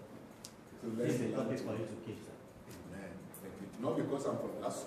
Because you're my father. Very serious case. The case that we have to take home to our different universities. That the life we destroy today might be yours. The life you destroy today in that system might be your own eventually. So, the value of the PhD. Those that destroyed him, they are still there battling with PhD. In some other universities in Nigeria. I mean, those who wanted to destroy him, they were not to destroy him. Yeah, when they thought they did, but eventually God turned it. Those who are tempted. They are tempted to do it. After all, on record, he still made it us. We can never be changed. He stopped us. But God compensated this particular project that I saw brought Jonathan into this case to the level that he was given an award as the best copper in Nigeria. And from there, he was given scholarship to lead up to PhD level.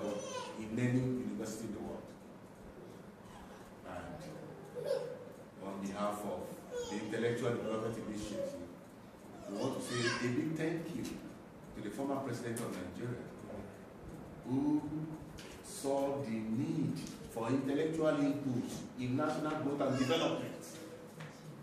We can't remove intellectual input. We can't remove it. So we want to thank him so much for that. And we want to appeal to the present administration in Nigeria to please not to remove intellectualism. It has already stopped. No, I don't want to believe that. We want to trust God that President Muhammadu Buhari of Nigeria will continue along the line of scholarship so that he will continue to sponsor people in universities and recognize intellectual input of lecturers too, not only students. This is important. We congratulate you and we believe the God in your serving will continue to back you up. Amen. The good work you are doing, do not stop it. Please keep touching other people's lives. And one day, you don't be surprised, your own relation too will be touched through your project. That is a research report. Let's take Dr. Karim as he presents his first paper. Dr. Karim. I'm presenting is an empirical study of the influence of socio-cultural factors on the performance of selected small-scale industries in southwestern Nigeria. What we have brought about the study? It is evident from the literature that since the collapse or gradual collapse of the Nigerian economy as far as late 70s, this has resulted in increase in poverty as a result of unemployment in Nigeria. And this poverty has taken a lot of dimension. Women unemployment, insecurity of life and property, food crisis, and all what you have. Then, having gone through literatures and my own personal observation, I discovered that the small-scale enterprises, which were supposed to be the panacea for the improvement in the living standard of people, are being threatened.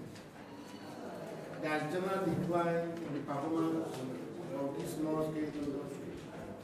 Many of them are not good enough. The products are not completing enough. There was declining in managerial input.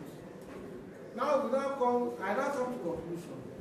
If we are having problem of poverty and unemployment, and people are shouting, small scale, and the panacea to the rescue of these two problems, then these small scale enterprises, which were thought to be panacea to this problem, are still facing a lot of problems. Where are we going? What are the factors responsible for this picture? A lot of studies in this area were concentrated on economic factors, financial factors, and all this kind of thing, which I know basically based on the experience of the Western world. And application of these theories in developing nations failed to achieve the desired result. They want them to problem. And now you look at it and say, well, let's look at the socio-cultural aspect of this problem. And looking at these socio-cultural problems, two research questions comes up. What are the socio-economic factors that are capable of influencing the performance of small-scale enterprises in southwestern Nigeria? Then what are the strategies put in place by the area managers of these enterprises against the influence of socio-cultural factors? These are the main research questions. And the objectives of study were in line with the research questions. I wanted to find out or identify the existing socio-cultural factors that are responsible for the performance of small-scale agrarian manufacturing factories in Northern Nigeria, and the strategies may be adopted by the owner managers to work out the influence of these socio-cultural factors. The research, as I said, the study was carried out in the southwestern Nigeria on pricing of 6 states: Lagos, Oyo, Osun, and the states. The choice of this area was because agricultural activities is predominant when compared with other areas in the southwest. From the study, the study found out that religious beliefs, spiritual problems, extended family, ostentatious lifestyle, corruption, commitment to work, time factor, nepotism, illiteracy were socio-cultural factors that influence the small-scale allied manufacturing firms' performance. 2 hypotheses that were tested were this.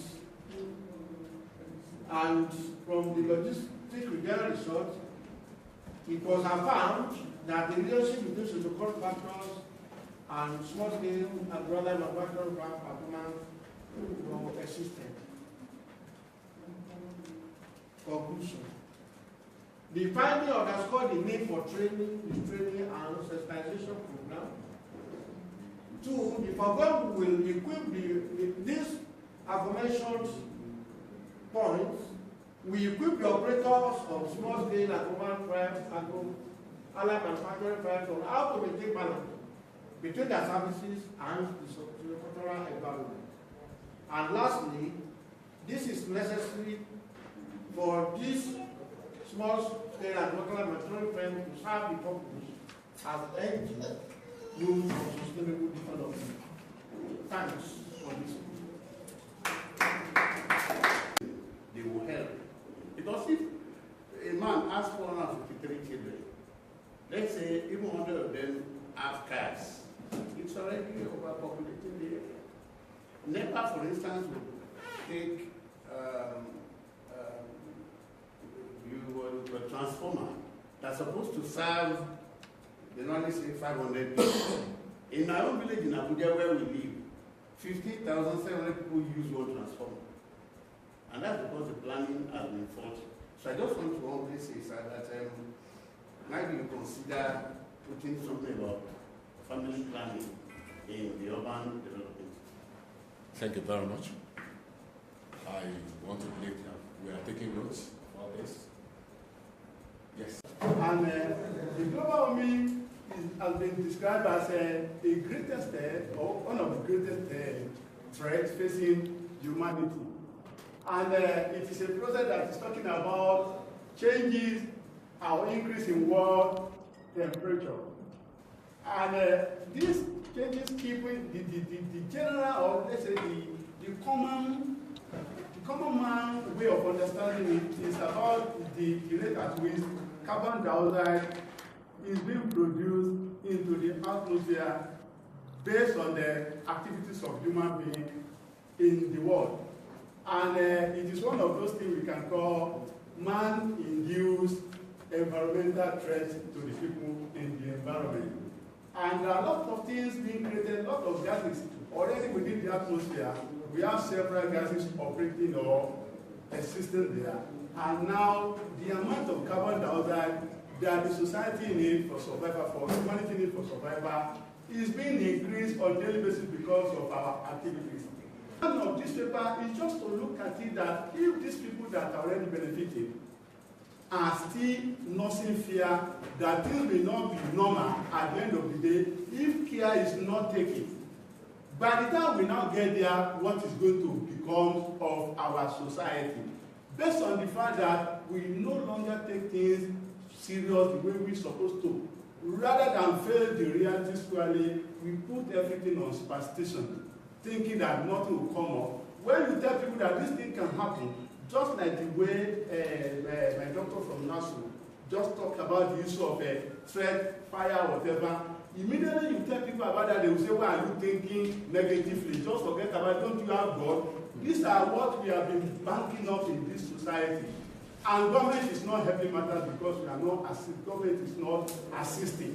So the development and a very all-encompassing community, a developmental process that will be all-encompassing, that will take care of all aspects of the society, in which we can say we are benefiting from tourism. At the end of the day, we are minimizing environmental damage. At the end of the day, everybody is benefiting and be able to contribute maximally towards the development of the society. Thank you very much. Thank you. Basically, in Africa, insurance has not been taken seriously. Because, why? Most people have preferred many reasons. But most of the scholars that are writing on determinants of insurance demand are looking at likewise like religion, education, risk aversion, and things like that. But for some of us that are now teaching insurance in Nigeria, even our students, we find it difficult to convince them of the utility of insurance. And we begin to ask ourselves, what are we teaching? We have Muslim students that will cover their heads to the toe, that doesn't believe in what they're saying. It's only the eyes that will be seen. And then we'll be asking, what is insurance? It is a risk management tool to manage life cycle risk. Right from the day you are born, you follow a life cycle risk. From 0 to 15, you are protected by your parents. From 15 to 65, when you start to work, you are exposed to risk. Why? Because your life is a property. When you start to own asset, that's a property. The two properties are open to risk and they could be damaged. But if you are not aware, if the degree of awareness that these assets, your life and your property, can be damaged and they need to be protected, then you may not want to do anything about it. But you do something. Everybody does something about it. What do they do about it? Everybody do self-insurance unconsciously. Everybody protects himself either through religion or through wealth acquisition. Somebody who is wealthy really doesn't need insurance. The early insurance were wealthy people. They are the people that take risks. Oh, you want to do something? Oh, I protect you, take risks. Like marine insurance and all that. But in our paper, please, can you just move it? In our paper, we try to look at the development of insurance in Europe and UK and US, and discover that insurance development or deepening in those countries came because of the economic history of those countries. Okay. In Britain, for example, there is what we call the Great Fire in 1666, where a fire started in one particular house and engulfed the whole town. And about 10,300 houses were burnt down, and several lives were lost. That is what we call risk awareness. Nobody will tell you that, this kind of catastrophe, how do we solve it? So, from there, they said, okay, the only way to mitigate this problem is to have a fire brigade. That's where fire brigade started from. And then, if you subscribe to a fire brigade, you put a sticker in front of your house so that if anything happens to your house, they know that the fire brigade can attend to you. From there, they started thinking about, why don't we make a small contribution somewhere that if a thing like this happens, We don't need to cry to government. Those people that are affected can go to that pool of funds and be able to solve their problem. That is because they had an experience which the whole community experienced. So experience is a teacher. So we now began to look at education. I'm not an education expert. I had to consult professor of education. I remember when I got to his office, I said, please, can you give me a book on education? What is education? And of course, it was beautiful for me to read that look, experience is the best form of education. That if you have experienced a particular thing, that you are likely not to forget. Although people call it informal education or non-formal education. But you also have the formal education where a teacher gives instruction. But believe you me, that book is saying that that formal education itself doesn't take place in vacuum. That formal education takes place within the context or the experience that particular student has. That is the best form of teaching. That if you are teaching a particular person and you do not mix it with his own experience, that teaching may not go too deep. So I begin to look at the issue that if other countries have had experiences like marine, look at the geography of America. Their geography is such that they have to go to the sea to foray. What did they go to foray for? Their economy was bad. Their economic environment is very challenging. So they have to go to the sea, to go to other lands, to see what they can get, to improve their economy. And such people, if 10 boats sail, only about 2 come back. If 10 boats sail, only 2 come back. So they were now looking at it that it was discouraging for them to go to the sea. So they now said, let us share our risk. If we go out, like 10 boats, and only 2 come back, the 8 that were lost, their risk will be shared by the 2 that came back. Those are the people that have had risk experiences in the past that understand insurance. If you are in an environment where such experiences have not occurred to you, you are likely not to understand insurance. You are likely not to accept insurance. So there is no reason why we should be bothered that in Africa we do not understand insurance, except South Africa. Nigeria in particular has the least insurance penetration in the 6th insurance penetration in Africa. Nigeria has the biggest economy, it has the largest population, and it has the 6th worst insurance penetration in Africa, even behind Kenya, Uganda, and things like that. South Africa has the highest life insurance penetration. So we start wondering, why should Nigeria, with such huge resources, do not embrace insurance? And it has to do with the attitude that it looks like Nigerian environment is the most stable environment I've ever seen. I used to tell my students, what are the risks that, which day have you seen hurricane? Do you know what is cyclone? Do you know what is typhoon? Do you know what is mudslide? Do you know what is landslide? Do you know what is called subsidence? These are the things we read in insurance books, property and liability insurance. They don't know what it is. What is subsidence? It doesn't happen in Africa. It's only in UK because their land is very bad. Houses, 20 houses can just win all of a sudden. We saw people not embrace insurance. But we do not. The only form of insurance we practice here is funeral. When somebody dies, each family will come and contribute. It's a form of insurance. That's the only insurance we do here in Africa. That means we understand risk, that somebody may just die. And if that person died, that risk, particularly that family should not be left alone. That's the only thing that we understand. Beyond that, we do not understand insurance. So the only thing left for us that we did an handover, we did a primary survey within the Lagos State University, and regression analysis. And what we did to try to do, one Polish journal did it in Poland, which is also an emerging economy, is to look at the level of understanding of insurance terms by the various academics in the different departments. The whole of LASU was used, 737 academics, and you discover that many of the academics cannot even interpret basic insurance terms. What is indemnity? They don't know it. What is this? What is that? So it's only people who are close to insurance, in accounting, finance, and insurance, seems to understand the principle of insurable interest, that you cannot even insure another person's property. Most of the I don't know, or they pick the opposite of the meaning of insurance. It shows that even if among the high-level educated people, they do not understand insurance terms, how will you generate insurance culture?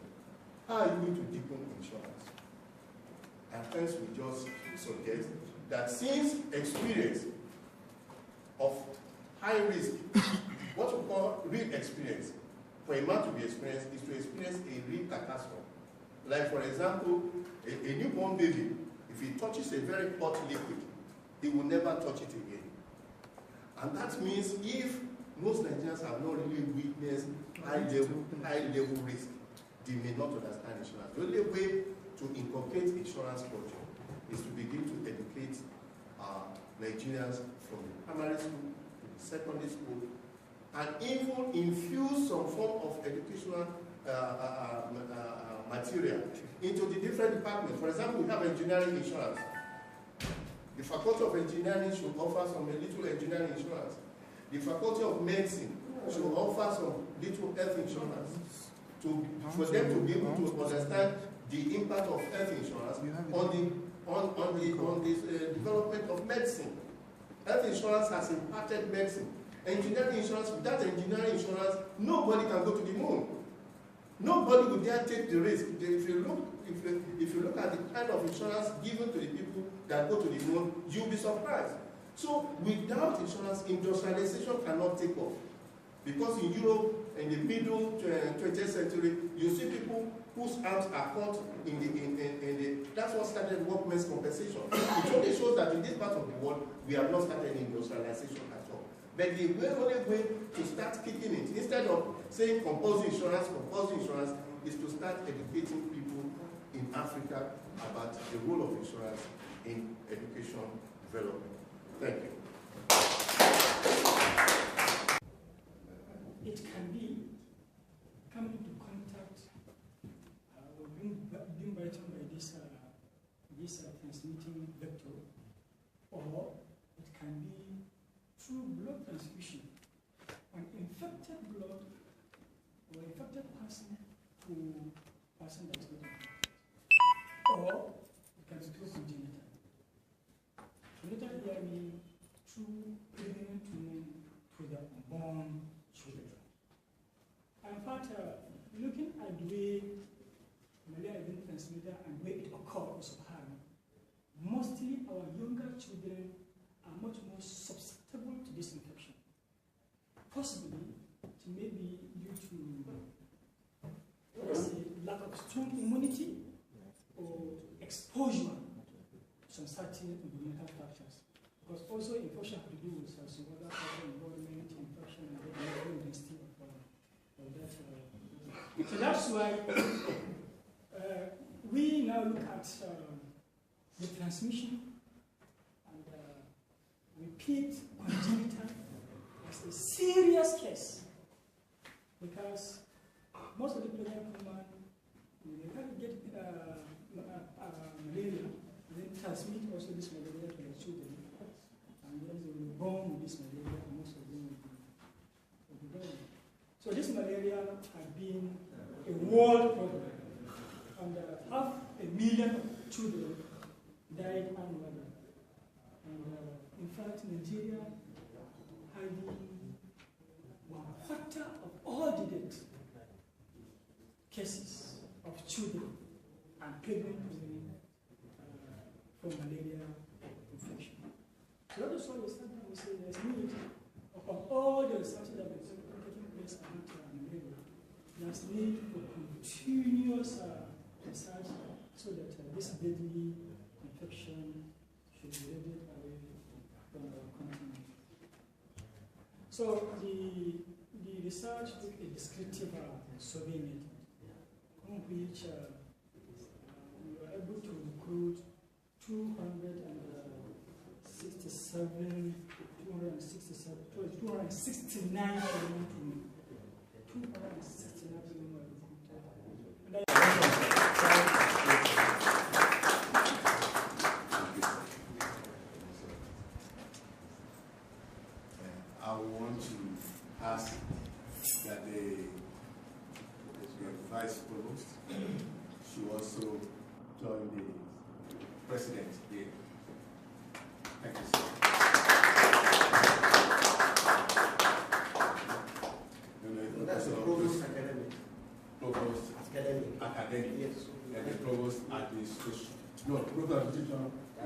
Vice Provost. Let's be seated, please. Well, you're most welcome, sir. We are privileged this afternoon to have in our midst the one and only President and Chancellor of this great university, the first president, the first private university in the Republic of Benin.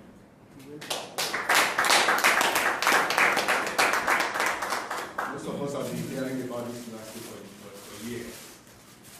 The land came into being in the year 2002.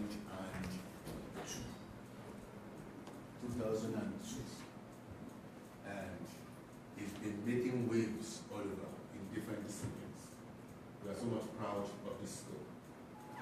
And IDI found it worthwhile to bring our program to this place, our first international conference to Oddygo North American University, based on reports that we had and the visits that we made. I had come here without seeing the authorities. I came to verify what I have had, and I want to confess that I met the university the way it was proclaimed. I want to especially thank you for the quality assurance you have built into the system. The mechanisms are working with what we are here and what we are seeing. The infrastructure available here also gives us the concern that someone has passion for education, that someone has passion for development, human capital development. So we want to thank you so much for this great job you have done in this part of the world. We also noted you are employing good people. At least I have seen quite a number of products from our university. Those are the first in my university. I found them here work. And in some of them, we wanted to retain them in our university. Yeah. But for me to now see that they have been here. So we want to thank you so much for this. So, my people, it's been a unique time since we came. That I thought LASU could not do without. There are some I thought LASU couldn't do without. But I found that here. And I noted they started this university with Professor Oddygo, right from the beginning. So I'm not surprised with the quality we are seeing. Dr. Yeshiku is not an ordinary man in LASU. He's not an ordinary person. When it comes to medicine, anatomy in particular. The one-time head of the Department of Anatomy, and even the whole aspect of medicine, they need him and they use him every day. I wonder how he finds time to sleep. So we are happy that he's involved. I know what such people are involved in cannot be oversight, cannot be half-baked. We are not used to such in our end. So we couldn't have. So what he's doing here, we are proud that IDI is ably represented in this place. So we thank you for granting us the usage of this place. We are equally told that we are the first set of people to use this hall. We want to especially appreciate you and the lieutenants that are working with you for granting us this unique opportunity of spending our worthwhile time, which can never be forgotten, with you at Oddygo North American University. We are equally proud that the owner of the university is a professor. That's an issue. The professor decided to multiply himself. That's the meaning. When a professor is setting up a school of this standard, he's multiplying himself. He wants to reproduce himself in several formats, in several disciplines. And this is what we are going to produce so many Oddygos. That's the meaning. Within the next couple of years, we will see them emerging in diverse forms, in different disciplines. And we will say, Oddygo can never die. So,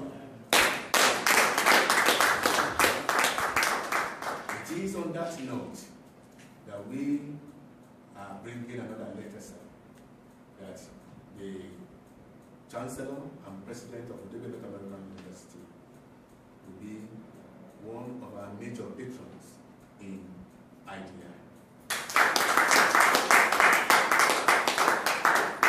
We are out on advocacy, quality control advocacy. We are out on research that will cover the entire continent. We are out on publications. We are out to publish journals and books of readings for African consumption. And we believe an individual of this magnitude and status will be highly inspiring to this unique outfit. More especially, Professor Oddygo has become a parliamentarian in the Republic of Benin. And this is a plus to governance. It's a plus to governance. We have been saying in Nigeria that let intellectuals not just stay away, don't just keep talking. If possible, move closer to them to influence what is happening in governance. Government is for the people. The people are for government. But if government will do the will of the masses, someone has to be there that has the wit that is needed. So a professor of this magnitude who had lectured in several universities before setting up his own would do something great in government. And we are looking up to a time when a professor will emerge as the president of the Republic of Benin.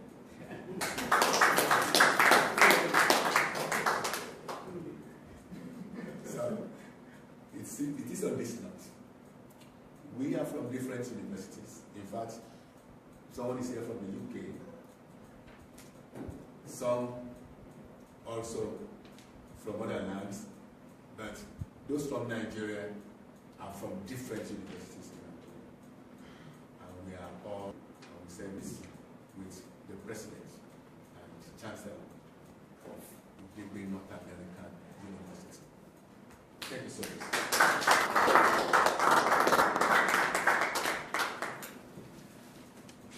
Professors, lecturers, be welcome to Oddygo North American University.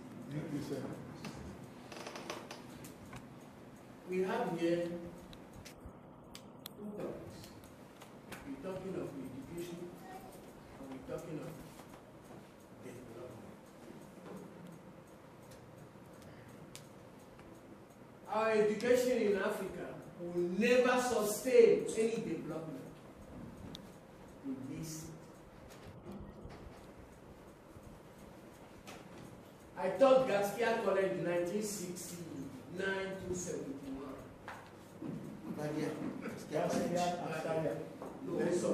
Most of you were in primary school. I taught the state secondary school, lycée, in Central African Republic, 71 to 73, before taking my exam to find myself in the United States.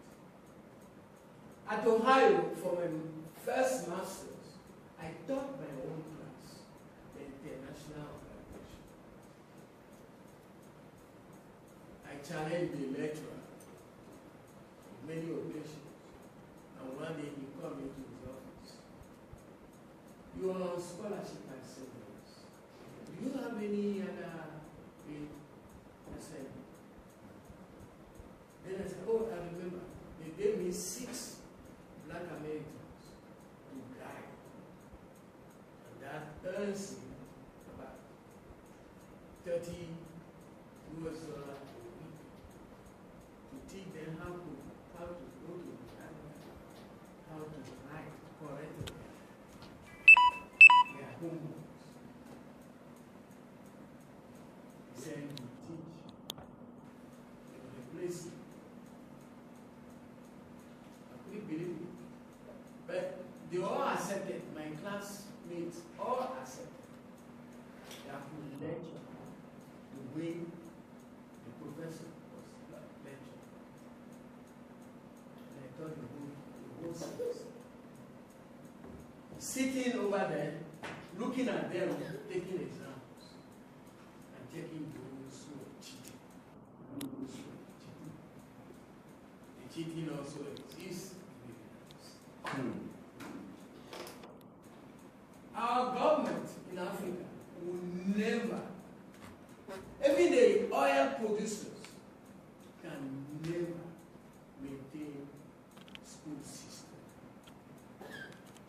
It will take half of the budget of the state, and yet never arrive.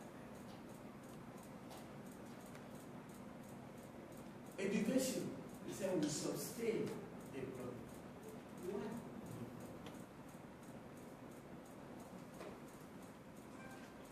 In Benin here, you have primary schools in my hometown, 12 classroom for 2 teachers.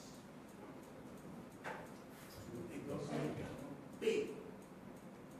Do you call that primary school education? And they will not have any other teacher until they leave that class. And they are obliged to pass to the next class. Where are we going? If you ask yourself that, I have offered to pay for at least 3 teachers from my pocket, but I can't find even the qualified ones. I have to employ somebody who has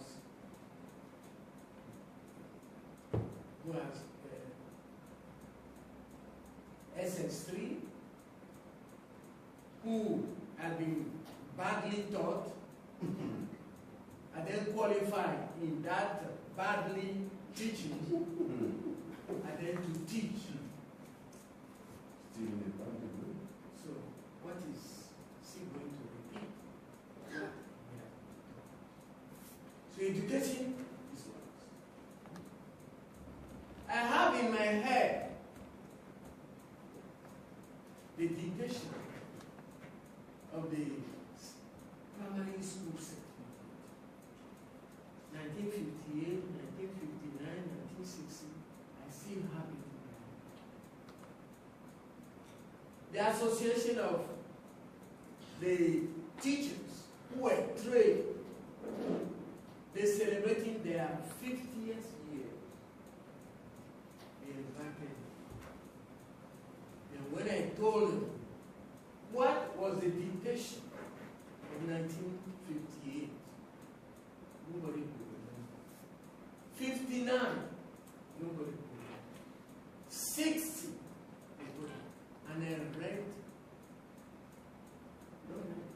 I recited the dictation autograph of 1958. 59 and 60. They all carry me. That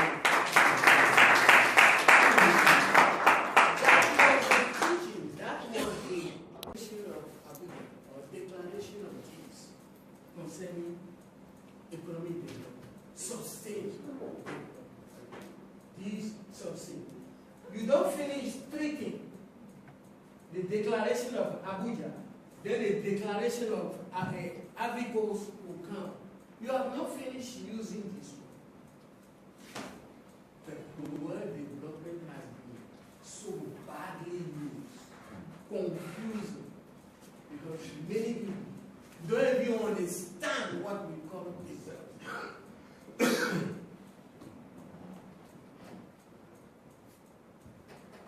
It was in 1947 when the then President of the United States, Eisenhower, declared that any economy not equal to the economy of the United States is a developing economy. So what does it mean? Only the economy, the system, the economic system of the United States. There is nothing like that. The word development doesn't. How could we develop culture? I said we should say to value our culture. Everybody start breathing their land. I said you can't develop our culture. Anything that we say develop, meaning compare, that it is equal to America. And I'll give you an example, the Jazz. The Jazz left Africa with the slaves. And when they got to the United States, over years, the Jazz has been transformed. Bigger guitars, basses, and it was in the jazz that they brought over there with the tambour, the dancing was forced to demonstrate force. No. Today, the jazz in the United States, many people don't dance the jazz again. You listen. So that's how jazz has been developed. We can call that because it has taken the American shape. Then it is qualified to be called developed jazz. Without that, we are so far from what is called. We badly use it. And I said in recent time at the assembly, I say I'm tired to hear development, sustain development, this and that. We not do any development. And don't go and carry the theories of the Northern Europeans to come and apply it. They themselves, they are not yet. Saudi Arabia is not a developed country. It's a rich country. Accumulation of funds, not the development, not to build this. They have never practiced agriculture. And the key for development is agriculture. Arabs have refused to make Coca-Cola because it's making them sick. They refuse now to eat the product from Europe because of chemical disinfection. If you see any Arab as thin as he is, he's sick. Because he was sick, because he had to be because of the bath. They are crying every day to eat food and things, product, content without any. What are we waiting for? To get the loan from them, produce for them, and sell it to double what they are. Since agriculture is a key element for the world, it will satisfy the requirement for them. But we don't do it. We're waiting for theory. And you see a professor, a white professor will come, or this will come, specialist. They don't have a PhD in economic development. They cannot tell you development. There are only 10 elements to constitute economic development. And if you don't pass through them, you don't know. And when I say it so loud that you don't know what is called development. You badly use that word. Obasanjo came to this country, friendly visit, and said, you waste your time importing rice and then selling it to us. Why don't you raise chickens and produce billions of eggs? We'll buy them all. And he said, developer, he said, I should create a farm. I should have a farm.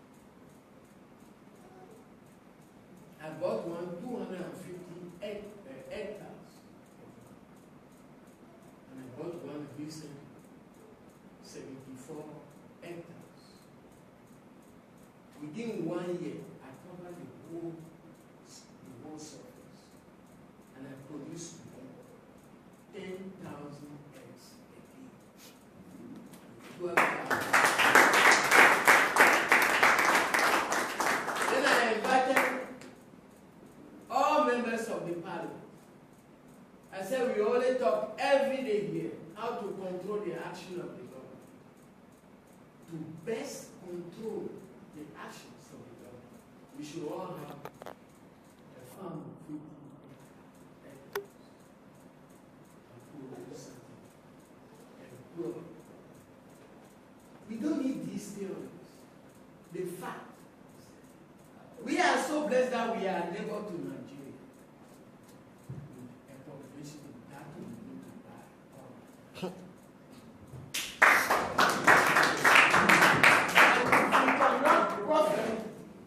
We cannot use that.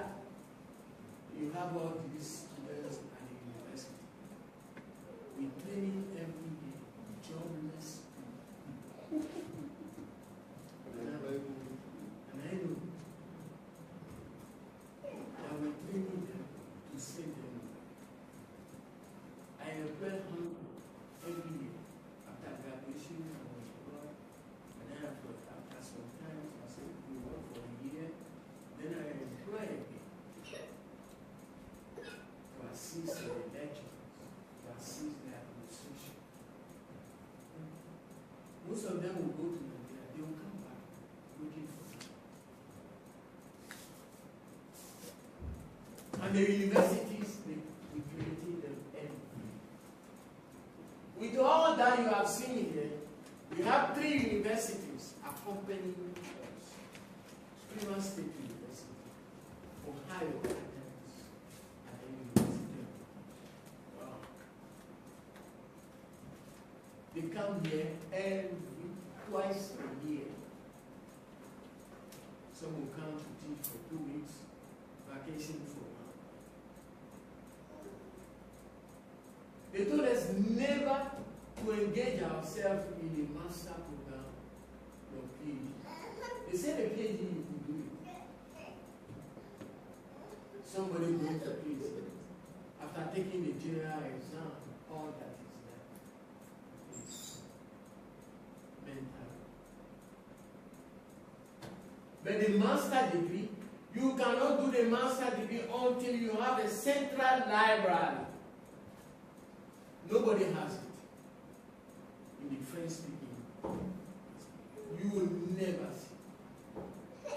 And there are almost 40 private universities coming from the United States. This room is the biggest hall.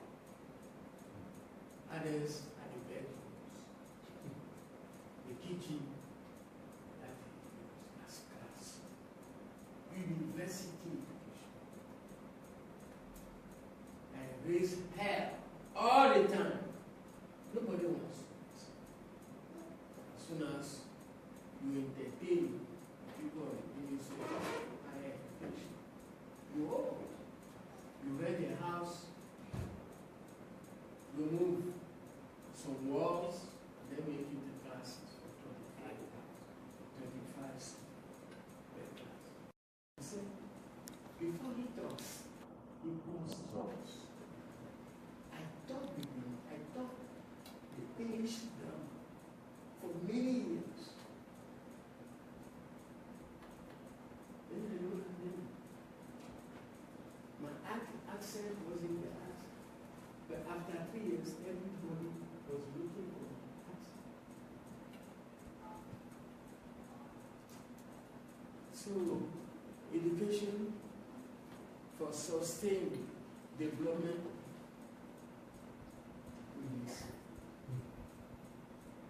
we don't have it. And I'll challenge anybody, even in our higher education. I don't know. I don't have the answer. And I don't know what to do. If Nigeria cannot, then what do we do?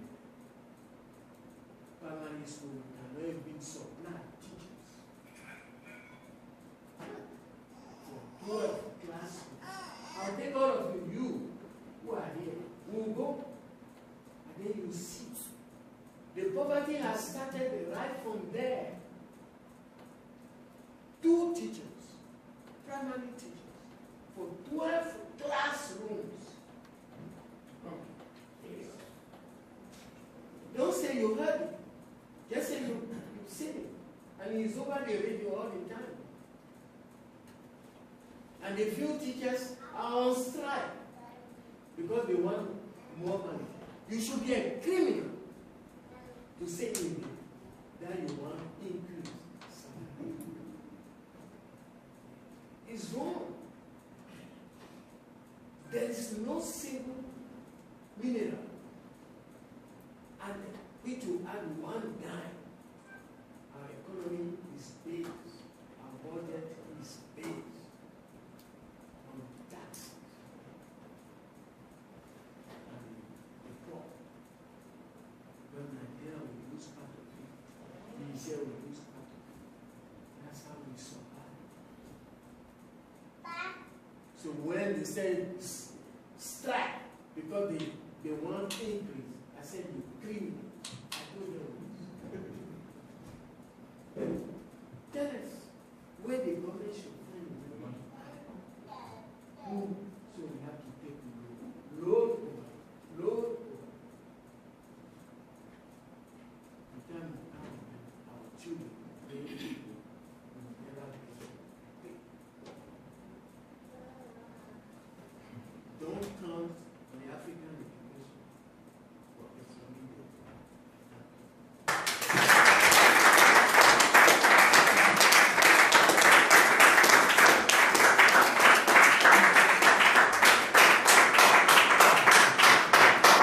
I thought we would stand up and do that.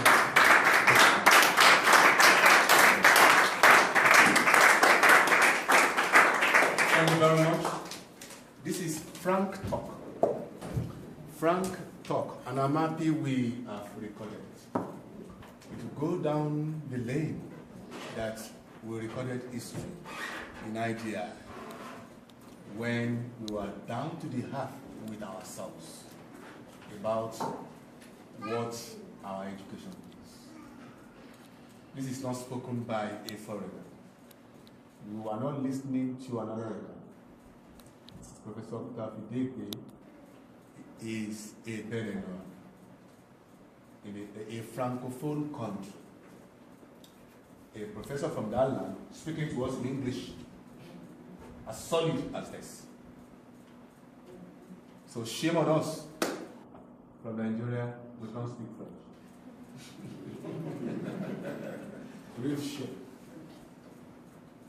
This is a professor from a francophone country. So where is our education? Truly we have missed it. Truly we missed it. But sir, we don't want to lose. That's not what led to the emergence of IDEA, Intellectual Development Initiative, is that we refuse to hold hands and keep looking till we will die too. And our children will inherit ignorance. Our children will inherit impoverished future. So we came together because we believe our future is in our hands. The future of African nations, the African continent, is in the hand of Africans while we will be in the grave. So we want to ask that you please continue with the wonderful work you are doing. We want to trust you and trust God that we will do the same. If we cannot do it better, we want to assure you that we are following you behind. We are busy following you behind, building quality, ensuring aiming at development. We are not there, we know. But we believe we can be there.